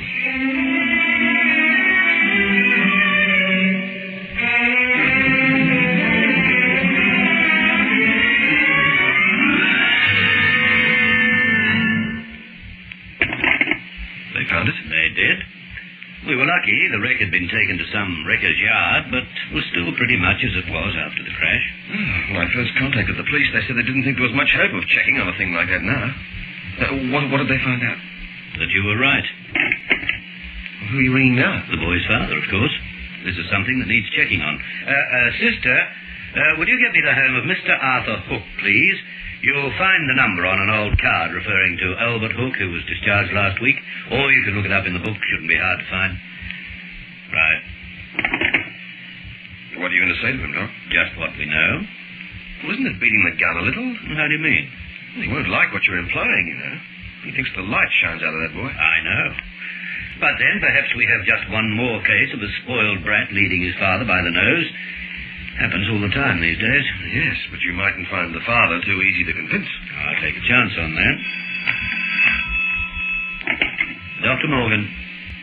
Oh, yes, thank you, sister. Hello, this is Dr. Morgan of the Central Hospital. Is that Mrs. Hook? Oh, I wonder, could I speak to your husband, Mrs. Hook?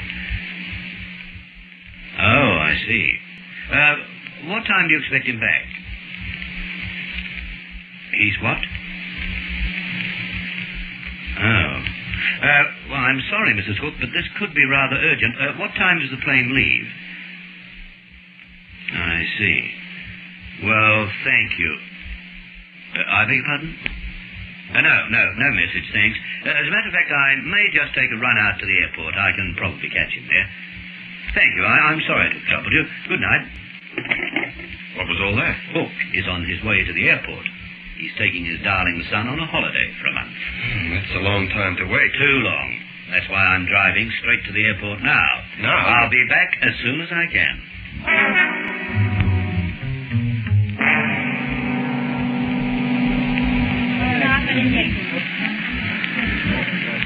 Well, won't be long now. Oh, come and sit down, son. I'll give us a call when it's time to board the plane. No, I'm okay, Dad. It's good to stay on my feet a bit. I'll be sitting a fair while in the plane. You don't want to overdo it, you know. You've only been out of bed a few days. Hello, look. What? There's that doctor from the hospital. I wonder what he's doing here. Doctor? Where? Oh, yes, I see him. He's coming over here. Perhaps he's on his way somewhere, too. Might even be on our aircraft. That'll be quite a coincidence. I've had enough of doctors for a while. I don't want to talk to him. Oh, no. That's not very sociable, Albie. Hello there, Doctor. Oh, fancy meeting you here. Well, it's not as much of a coincidence as you may be thinking, Mr. Hook. I came especially to see you. See us? Your wife told me you were taking your son on a trip tonight. I particularly wanted to see you before you left. Oh, what on earth can be as urgent as all that? A matter of culpable negligence, perhaps? And manslaughter? Culpable?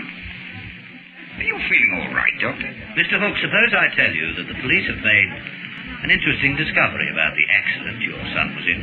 Why, that makes sense. And it does to me. Now, look here, Doctor. I can't think why you come rushing out to the airport like this, but I'm not too pleased about it, I can tell you. I don't want Albie upset. I can understand how you feel. But then you're under the impression that the other boy was driving your son's car that night, aren't you? Certainly I am, because that's how it was. Everybody knows that. Your son doesn't.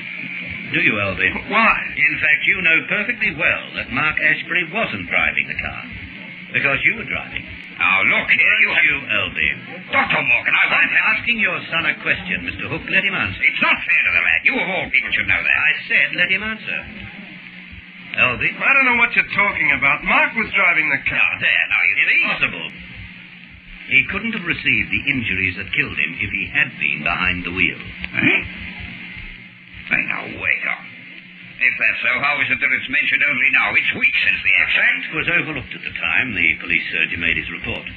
It was only by chance that a diligent police officer going over the report noticed something which raised the matter again. But that's incredible. Now, you listen. Your son was driving, and he was the cause of the crash. After the crash, he had a moment of consciousness. And because he has a cunning, egocentric brain, he saw at once that he would be blamed. And he managed to summon the strength to move Mark Ashbury's dead body into the driving seat before he himself staggered away from the car. That's not true. It's a pack of lies. Albie, tell him he's a liar. Go on, son, tell him. You're not. You're not all those things he said. You're a good boy. You've always been a good boy. Why, you wouldn't do anything to make me and your mother ashamed. I know that. Ever since you were a toddler, you were a son we could be proud of. Shut up, Dad, will you? What? Can't you ever talk about anything except how good I was when I was a kid? Look, it makes me sick. Albie, what are you saying? I think he's trying to say that I'm telling the truth, Mr. Hook. No. No, that isn't true. No, of course it's true. He knows that. Look, what's the matter with you? I'm sick of the whole thing. Yes, I was driving the car. Yes, I framed it. So what? It was my car, wasn't it? You killed that boy. He didn't have to ride with me if he didn't want to. He could have taken... You monster, you little animal. No!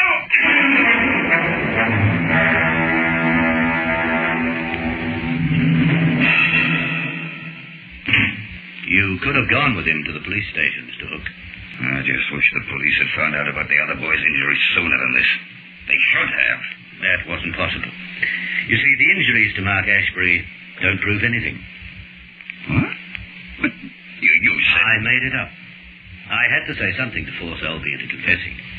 Force him? But if it isn't true... It's true that he was driving the car, Mr. Hook. Only I couldn't prove it. Then how the devil could you say it's true? You told me, the first time you came to the hospital, you told me that Albie had said the seatbelt in the front passenger seat of the car saved his life. Yes, that's right. My assistant, Dr. Lindsay, reminded me of that. I'd forgotten. You see, I learned that Mark Ashbury had been making a new seatbelt buckle for your son's car. We checked with the police, and they told us that the only faulty seatbelt buckle in the car was the one Albie had said saved his life. That means he couldn't have used the belt. He was lying to me. Yes. And I asked myself why he would lie about that if he'd told the truth about everything else. And to me, the only answer was that he had good reason to lie, because he was responsible for the death of Mark Ashbury. A casualty ward is like a great theater, but the players are drawn from real life, and not every story has a happy ending. So much depends on the Night Surgeon.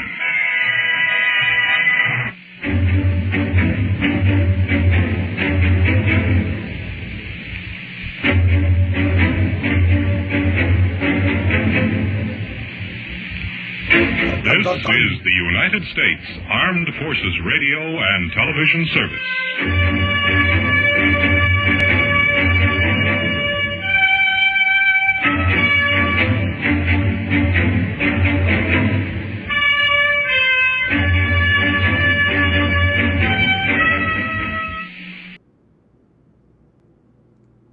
There you go.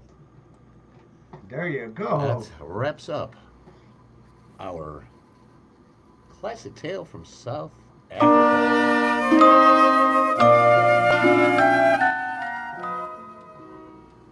Eerie House Radio proudly presents Gar's Moral of the Story.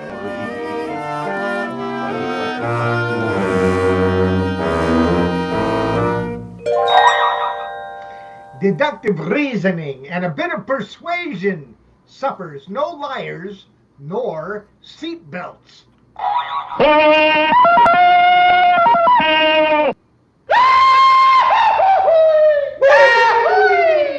Yeah, you got a double. There you go. Right, so with the Springbok radio, Dave, for some reason, the year 1957 hits my head. They weren't around back then, were they? Probably. I don't know. Springbok might not have been. I'm not sure. I'll have to look it up, see exactly when Springbok came into being. I know that they had been. They were the commercial wing, and there was no commercial radio up till that point. But so you were stuck with the basically government programming. Right. Yeah. That can't be good. Yeah. The whole Springbok thing is real weird, and they got off to a good start, and they were going really good, and then they had financial problems, and they went out of business. Well, really weird. And eventually television came along in 1972, and although there was still some Springbok programming going on, there's not a whole lot of that. But we're still talking the 70s, though. Well, I think. Well, no, they went out of business like 1981 or 82. Yeah. Or something. But still, surprising that poof, that bit of entertainment would just disappear. It's like a lot of things. Time marches on, just like no longer being with Blog Talk kind of a thing, you know? Yeah, South Africa's a weird pigeon. as far as entertainment's concerned, because you've got so much diversity going on. I think there was a lot of headbutting going on as far as the entertainment, and it might have been more what's the word, directed towards a specific part of the population more than others. Yep. Possibly. You know, normally we'd be wrapping things up right now, but if Well, I everyone's... think there were 3 short programs today. Yeah, they were kind of short, but at the same time, you know, in a few minutes we'd be wrapping up, but maybe we got a little extra material, right, Dave? I suppose so. What do we have?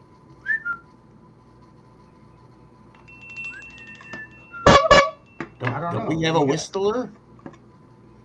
Oh, that's right. We do have. Moving on to our television show, we've got a Whistler episode from television, classic television today, and starring none other than Lon Chaney Jr. Oh boy, oh boy, oh boy, oh boy. That's rare to have him on radio, so here's a good one. What?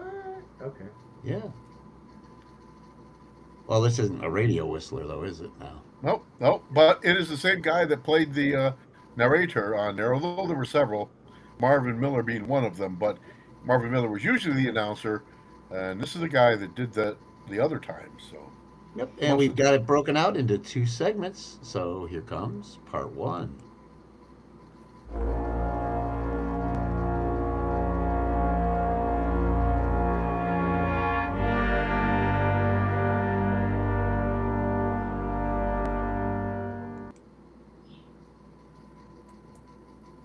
That was a short part 1.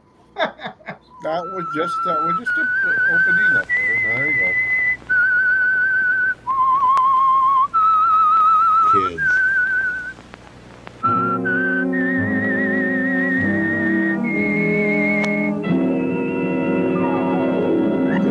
From horror.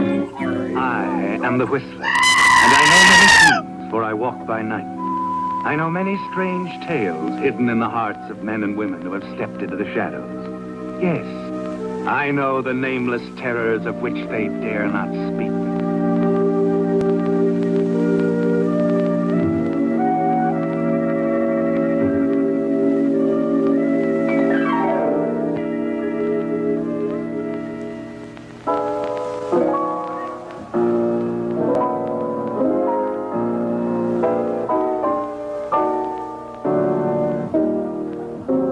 A few moments before, the music had seemed pure magic to Carl. Now it was discordant, meaningless, only heightening his despondency. And the thing that had worked the change, that had transformed magic into misery, was the thing Amy had said, tossed across the table to him as casually as it'd been a comment on the weather. No, I'm sorry, Carl. I don't love you. I never did. Amy, what do you mean? Oh, really, darling. It isn't anything to look so serious about. But Amy... Please, Carl. Don't spoil the music. Besides, aren't you being a little naive? I love you. Is that being naive? Is that being stupid? Well, it doesn't make very good sense. Anyway, Arnold's coming home tomorrow, and that's that. What? He wired from San Francisco this morning. Aren't you just a little worried about him? Why? Oh. I see. Funny. Arnold has everything that the world has to offer. Money, success, and you. Thank you. It seems strange. Such a brilliant man could be so blind, both at once. You sound as though you delight in telling him that. I'm afraid I couldn't afford to. Naturally. I think Arnold might resent it a little if he knew his chauffeur were romantically interested in his wife. And that puts me in my place quite nicely. It was meant to. Now, suppose you run out and get the car. I want to talk to the piano player for a moment. It's all clearly defined now, isn't it, Carl? And you're back in your place. You were too eager, anxious. too blinded to see that Amy was only playing a game, amusing herself at your expense. But it's all over now, isn't it? And everything is just as it was when you first came to the house a year ago, and her husband Arnold had hired you. That at least remains clear in your mind, doesn't it? Very clear. Carl, I think you'll work out just fine. I've thought for some time we should have a chauffeur. I understand you're a master mechanic and an excellent driver. That's right, Mr. Pearson. Of course, I'm hiring you principally because of Mrs. Pearson. Oh?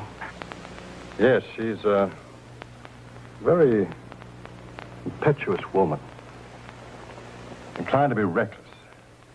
She's had 2 accidents now, rather narrow escapes. I'll feel much safer if she has a chauffeur. Well, of course. I may as well tell you this now, Carl. You'll find it out for yourself sooner or later anyway. Mrs. Pearson becomes upset very easily. Emotionally rather unstable. When she's troubled, she has a strange habit of taking the car out and driving like the wind. Well, I'm afraid I don't understand, sir. Well, neither do I, frankly. Somehow it seems to cool her down and quiet her nerves. I hope that with you here, she'll find some less dangerous antidote for these, explosions of hers. I'll drive Mrs. Pearson wherever and whenever she wants. Good. Then it's settled. The job is yours. Thank you, sir. As far as I'm concerned, a prison record means absolutely nothing. If a man is willing to profit by his mistakes, and you'll have every chance to make good. Thank you, sir. Yes, Carl, you're back in your place. Right where you were the day Arnold Pearson hired you. Fresh out of state prison. A whole year gone by. You've always resented Arnold, haven't you? Because he's so sure of himself. Because he has everything, and you have nothing.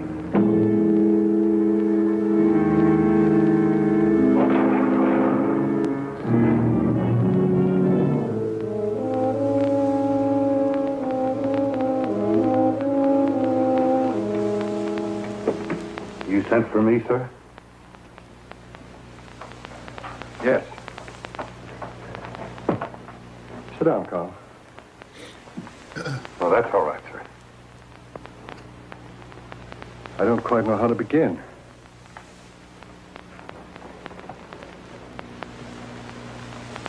Something rather unpleasant has been called to my attention.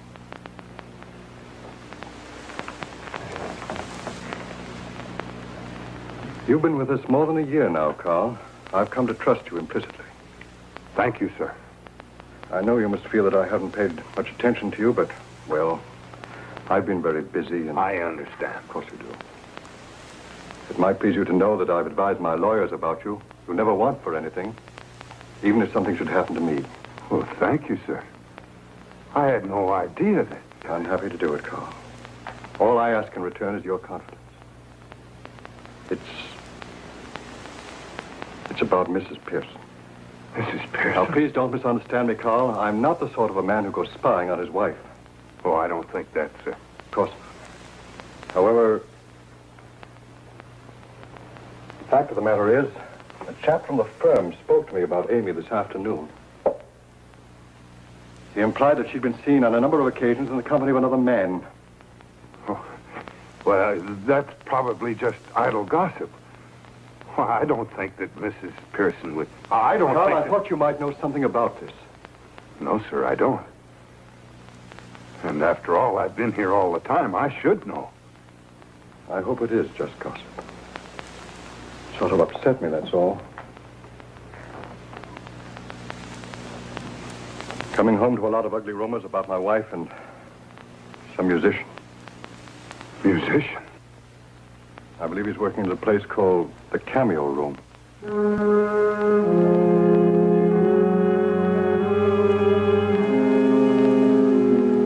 The information that Arnold Pearson has conveyed hits you like an electric shock, doesn't it, Carl? Makes you realize how Amy has used you. Explains with a very different reason all those evenings she had you spend with her at the Cameo Room. You're certain now that the reason was Terry Larkin, the piano player.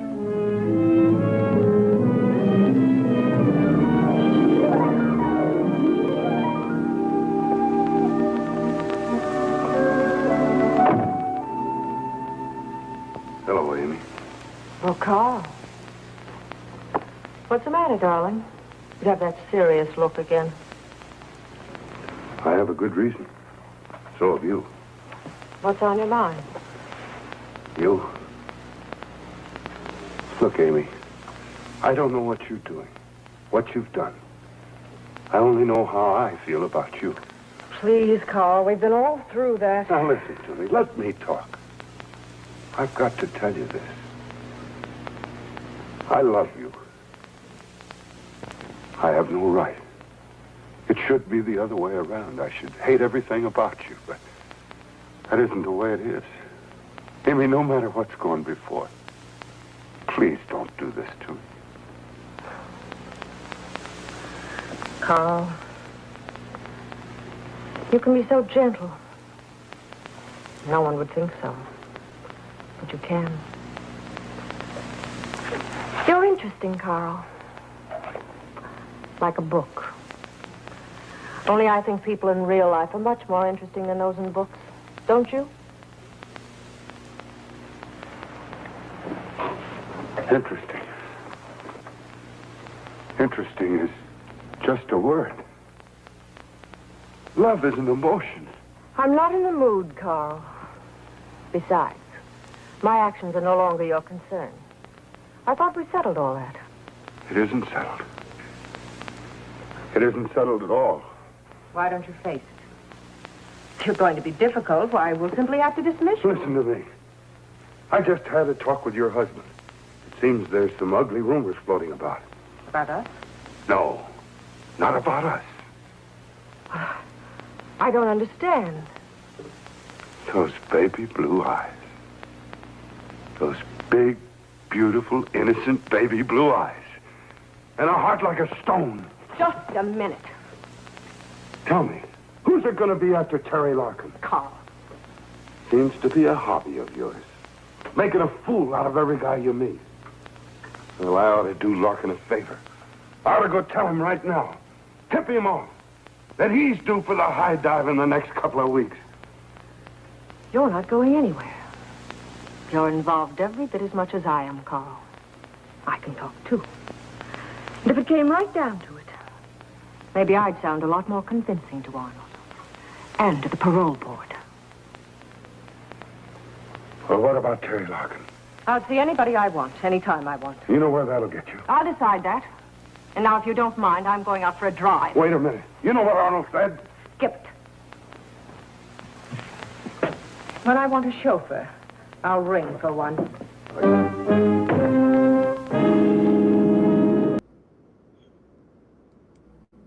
There you go, and that's part one of our television offering from The Whistler. Egads, he's been chauffeured. I like his chauffeuring in Spider Baby. Oh yeah, that was so funny. That was a great movie. One weird movie. That was his last movie, right? It's one of his last films. He was ailing by then, but I think he was in Dracula versus Frankenstein, wasn't he? Yeah, Dracula. Yeah, I want to say that was 1970. Yeah. Nope. It was Bantan Moreland's last. It was Bantan Moreland's last film. Yes. Yes. It was Spider Baby. Oh my gosh, I love Mantan so much. He's a good guy. He was fun. A lot of fun. And it was weird to see Carol Nash in Frankenstein versus whatever that Dracula, was. yeah. Yeah, that in the Dracula character. Oh my God, wow. Now Chaney was obviously pretty beat up in that film, but in this episode of The Whistler, he's still pretty. Yeah, he's still there. You know, he's thin. He's still thin. He doesn't look like as torn up as he did later. I hate to say it, but his age was showing. His age was showing. Yeah. Still, he's he's getting that paycheck. And he did almost no radio, and he didn't do that much television either. No, this is a nice rare one that we get to see him in. I know he did that one with Karloff and Peter Lorre of the Route. Red Skelton. Route 66. The Route 66. Yeah. Yes, he did do that. I thought he was on Red Skelton, though. He was. No? He was. Okay. All right. Yeah, that's right. He did a Red Skeleton episode that had what He might have been on there more than once too. I'm thinking possibly. Yeah. I don't recall seeing him on the Love Boat. No. No, I think he was gone by Love Boat time. No, nor Coal Shack. No, not on Call Shack. He didn't make Knight Rider, you know. Or Baywatch. He wasn't on Baywatch either. Come on. I man. know. I thought I saw him on the lifeguard tower. I'm not sure. I wanted to see that guy running down the beach with no top. That's what I thought about. doing the dog paddle in the oh boy. In the ocean. Yes. Oh my. Oh goodness. Oh God. No. You might have been chasing something else with Broderick Crawford, but who knows? Oh my gosh. Yeah. They were buds. Well, no, it would have been the same effect as the female lifeguard running down the beach with if he was running down the beach. Same effect. Same. Hey, and the Wolfman had about as much body hair as Hasselhoff. It might work. Hey, there you go. Work, you know? Yeah, that's true. Good old the Hoff. Oh my gosh. Jeez. I don't know how that guy got so much run out of being whatever he was.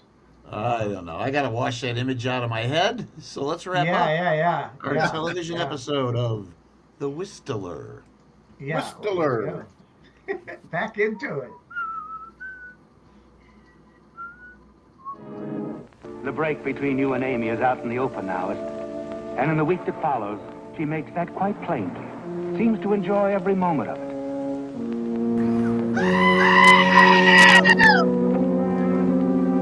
In stereo. There's a blind, consuming rage building within you. It's one which you find becoming more and more difficult to control.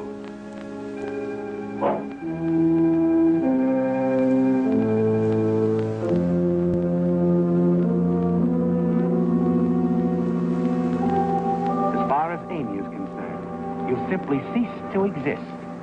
Except to drive her to secret appointments with Terry Larkin. And it happens often, doesn't it? And all the while you're at her beck and call to take her wherever she wants to go and to say nothing. But you can't help overhearing, can you? Listening to the same soft words, exciting, so full of promise. The same words she used to say to you and didn't mean. When she lies to Arnold about where she's been, you find yourself hating him too. Because even with everything he has, he's a fool, just as you have been. She's done that to both of you, hasn't she? It's on your mind all the time, isn't it? Gnawing away at you, shaping thoughts in your brain. Thoughts that lead you to the conclusion that you're going to kill her.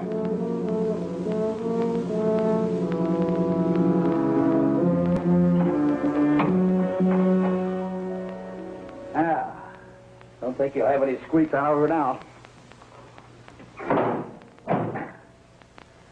Now, let's see. Did I check that mileage? Yes, you put the sticker on the inside of the door frame. Oh, yeah. Oh, by the way, you'd better keep an eye on that speedometer. According to our records, you ran over a little bit this time. You mean you keep an exact mileage record? Oh, sure. Comes in handy sometimes. Yes, it certainly must. It happens suddenly, doesn't it? A chance remark by the garage mechanic. Keep your eye on the speedometer, he said. It stirs something within you, doesn't it? A bare flicker of thought, and it grows, fanned by the hatred you feel. It begins to emerge as a plan. I'll keep an eye on the speedometer.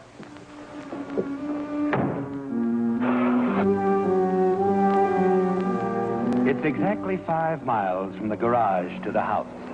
As the little figures on the speedometer drop into place, the separate parts of your plan start falling into place in your mind, don't they?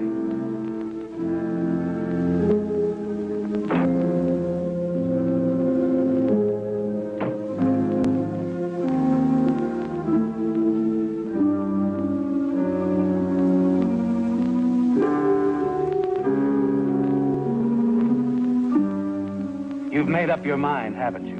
Know exactly what you must do, and you're certain you'll get away with it.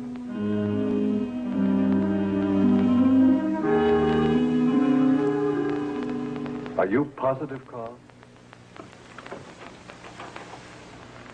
Absolutely certain. Yes, sir, I am. I'm terribly sorry, sir. I wouldn't have mentioned it, except you seemed so upset when you heard about it before. I know. It's all right, Colonel. You're simply doing your duty. Where's Mrs. Pearson now? She's downstairs. Do you want me to tell her that you want to see her? No, never mind. I'll have Martha call in a moment. But Martha's taken the afternoon off. Oh, yes, of course. Would you tell Mrs. Pearson? Yes, sir. And Carl? Yes, sir. Thanks very much. You've been most loyal.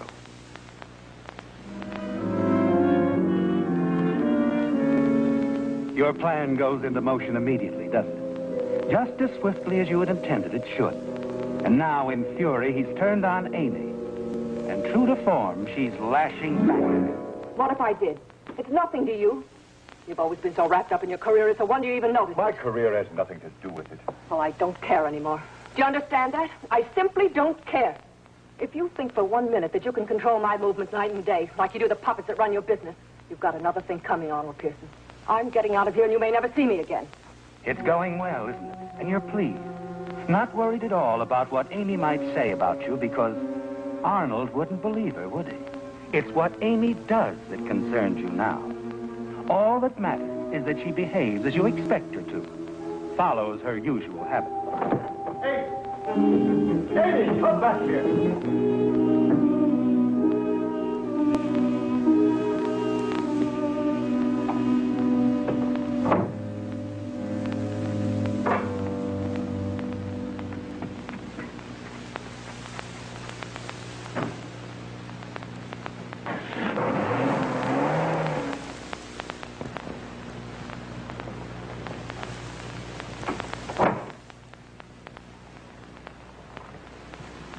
You, Carl.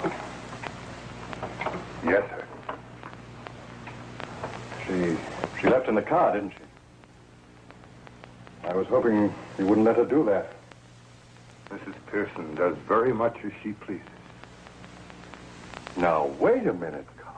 Not only with you, Arnold, but with me, too. That's quite enough, Carl. You'll do well to drop the matter right here. Forget all about it. I'll attend to my affairs in my own... Going to do. Don't you know, Arnold? Haven't you any idea at all? It's the timing now that you're concerned with. And it's very important, isn't it? Yes. Your entire plan depends on the way things fall into place on schedule. If Martha arrives home from the movie before 8, everything is ruined.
It's all you can do to keep from going in there, isn't it?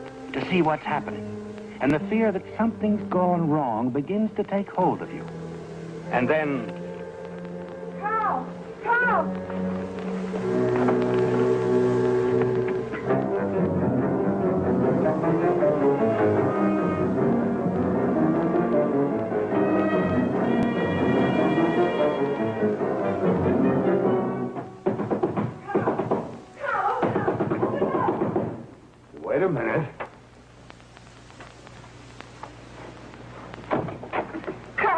Carol. What's the matter? I just can't believe it. Oh, that awful, awful woman. Mr. Pearson's dead. What? She killed him. I know this would happen sooner or later. I always knew there was some doubt about her first husband's death. I tell you, she's a killer. Well, where is he? In his study, on the floor. She's in her room. I don't think she heard me. She's packing. We've got to call the police.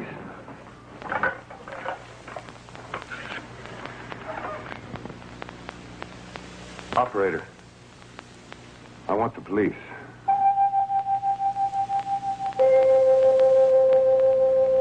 It's a stroke of luck, isn't it? Much better that Martha discovered Arnold.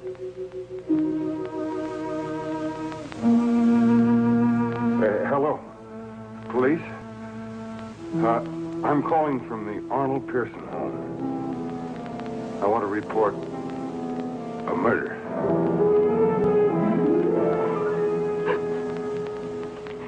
It's terrible. Poor Mr. Pearson. It's hard to believe she could do it. That's what I've been thinking. That's a pretty powerful blow for a woman. She could do it, Lieutenant. She could do anything when she's crazy mad that way. So, after it's over, she bustles about her room, taking her time while her husband's dead here in the study. Does that seem right to you, Carl? Well, it does seem odd, Lieutenant, but That's putting it mildly. Let's go see her. Oh, wait a minute.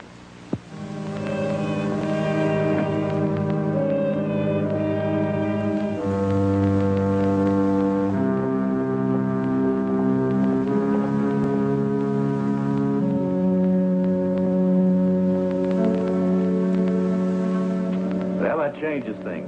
She made a break for it after all.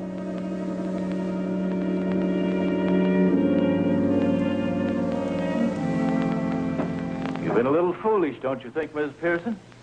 I have a right to do as I please in my own house. That's an interesting attitude for the moment. I think you might explain what this is all about. Why there are police officers all over the place. I was just about to ask you to do a little explaining. I haven't a thing to say. I see. Martha, you told me you were out of the house at the movie all afternoon. That's right. I just got off the bus a half an hour ago and walked up to the house. Then I ran out to Carl's rooms over the garage. All right. And you, Carl? it's like I told you. I'd had the car lubricated, drove home, arrived just before Martha. Then you were out with the car practically all afternoon. That's right. What did you say, Carl? I said I'd been out with the car all afternoon. I drove straight home. Nothing wrong with that, is there, Mrs. Pearson? Why, I don't know what to say. If there's any question, Lieutenant, you can check the mileage on the speedometer. Compare it with the service tag in the door frame. That's an idea. Now, Mrs. Pearson? Why, yes. Yes, of course. Carl's telling the truth. He was out in the car. I've been here all afternoon. Well, Mrs. Pearson, I hardly expected it to be this simple. You realize, of course, you're under arrest for suspicion of murder. Murder? What are you talking about? Your husband.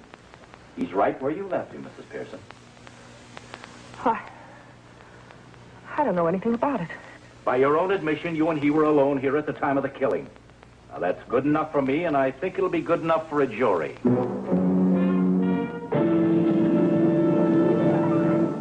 It's strange. Fantastic, isn't it, Carl? Hard to believe that Amy would talk herself into your trap so easily. Yes, she's walked right into it, and the case against her seems airtight. But as you try to relax...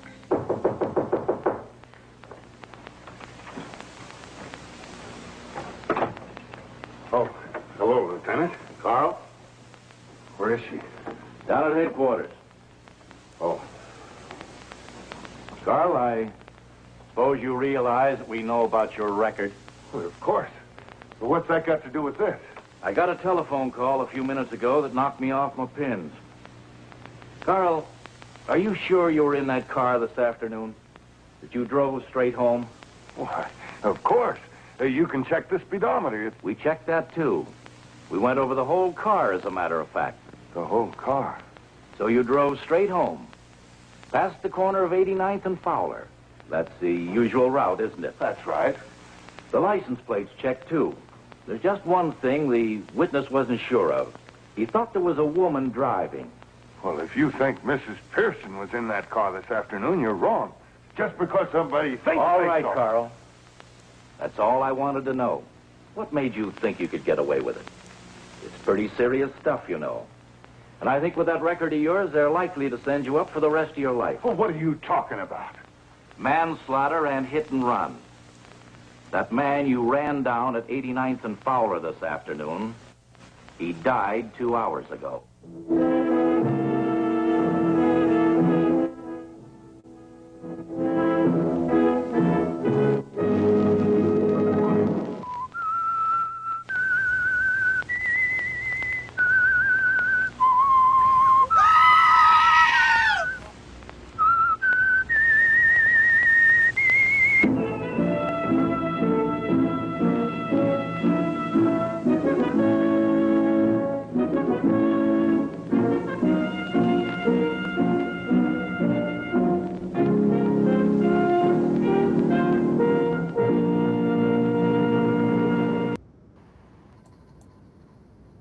There we go. That wraps up our special television.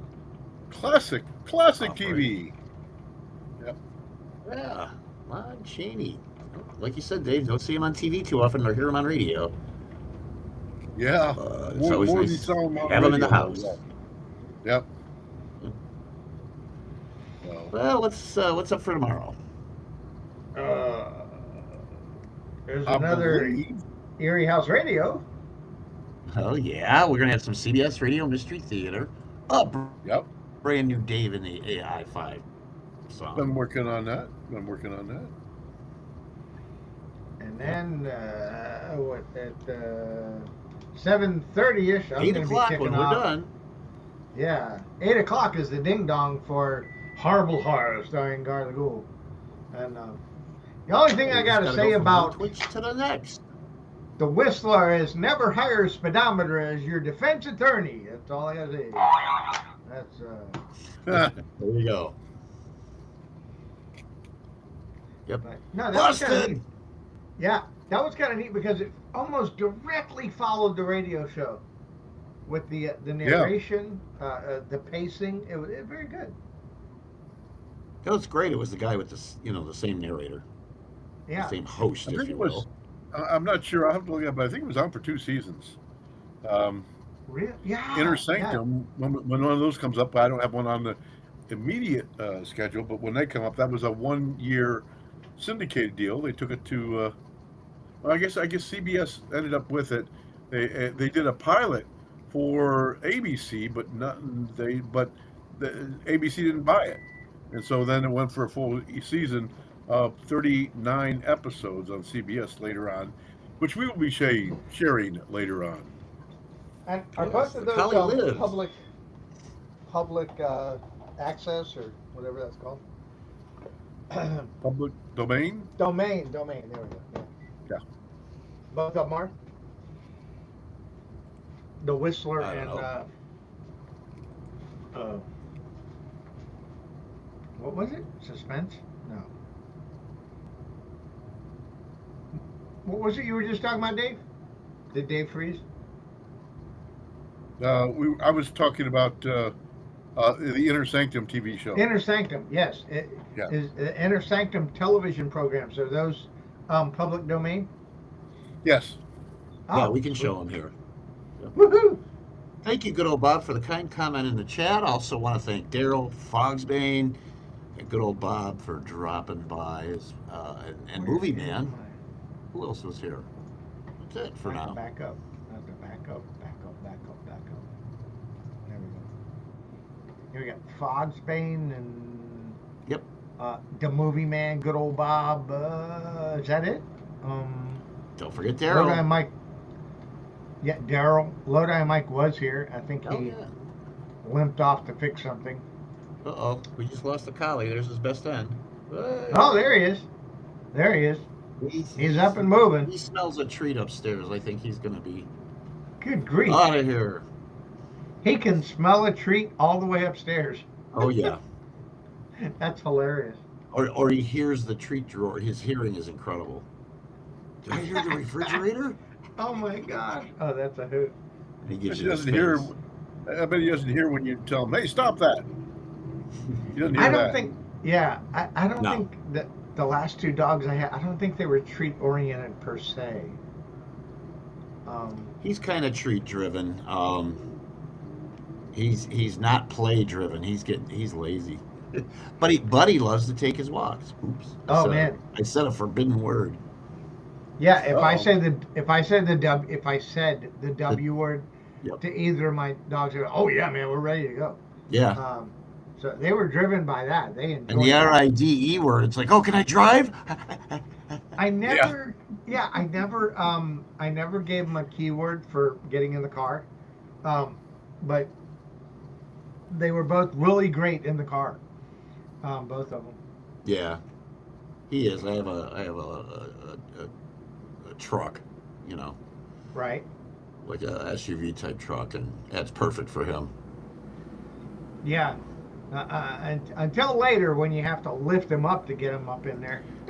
No, I got a ramp for that. You got a ramp. And he'll jump down, but he needs a ramp to get in. He's too lazy to jump in. Oh wow. Yeah. Both of mine were scramblers. They jump right in. And I'm like, Oh, my old husky. I'll tell you what. Like I said, you give him the keys, he's gone. Never see him again. Yeah. Oh my gosh. He'll be on the West Coast. Oh, there's nowhere else to drive. I'll swim for it. Yeah. And Husky's such an excitable dog. I knew one when I was younger, and she was so sweet. But man, the energy. Yeah. Whoa, crazy. Well, he had some lab in him, so he had some of the good qualities of labs. So that toned him down a bit? Toned him down a little bit, not a whole lot. Right. He would howl when we'd leave. Oh my God, we could hear him down the street. He hated to be left alone. Separation anxiety or something? Big time. Yeah. And then he would also howl for pizza crust, though. Throw his head back until you throw him. We called him pizza bones. Yeah. A pizza bone. Yeah. Oh my gosh. Which Denise doesn't like giving up hers because that's the prime rib to her. I'm like, no. It's actually sad, at least I feel it is, that people here in Florida have a long-haired dog like a husky. It's too hot here. Yeah, Yep, they thrive up here, boy. Yeah. Oh my gosh, wow. Yeah. They do thrive. Anyway, I want to thank everyone for dropping by. We Yeah. probably ought to wrap things up here. Ding dong. All right. And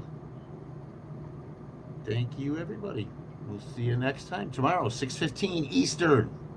Okay, 6:15. Castle lights are growing dim.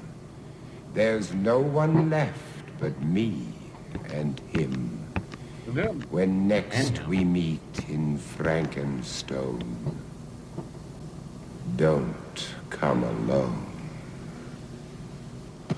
Can you dig it? Bye, folks. See you later. Adios. Blah to you all.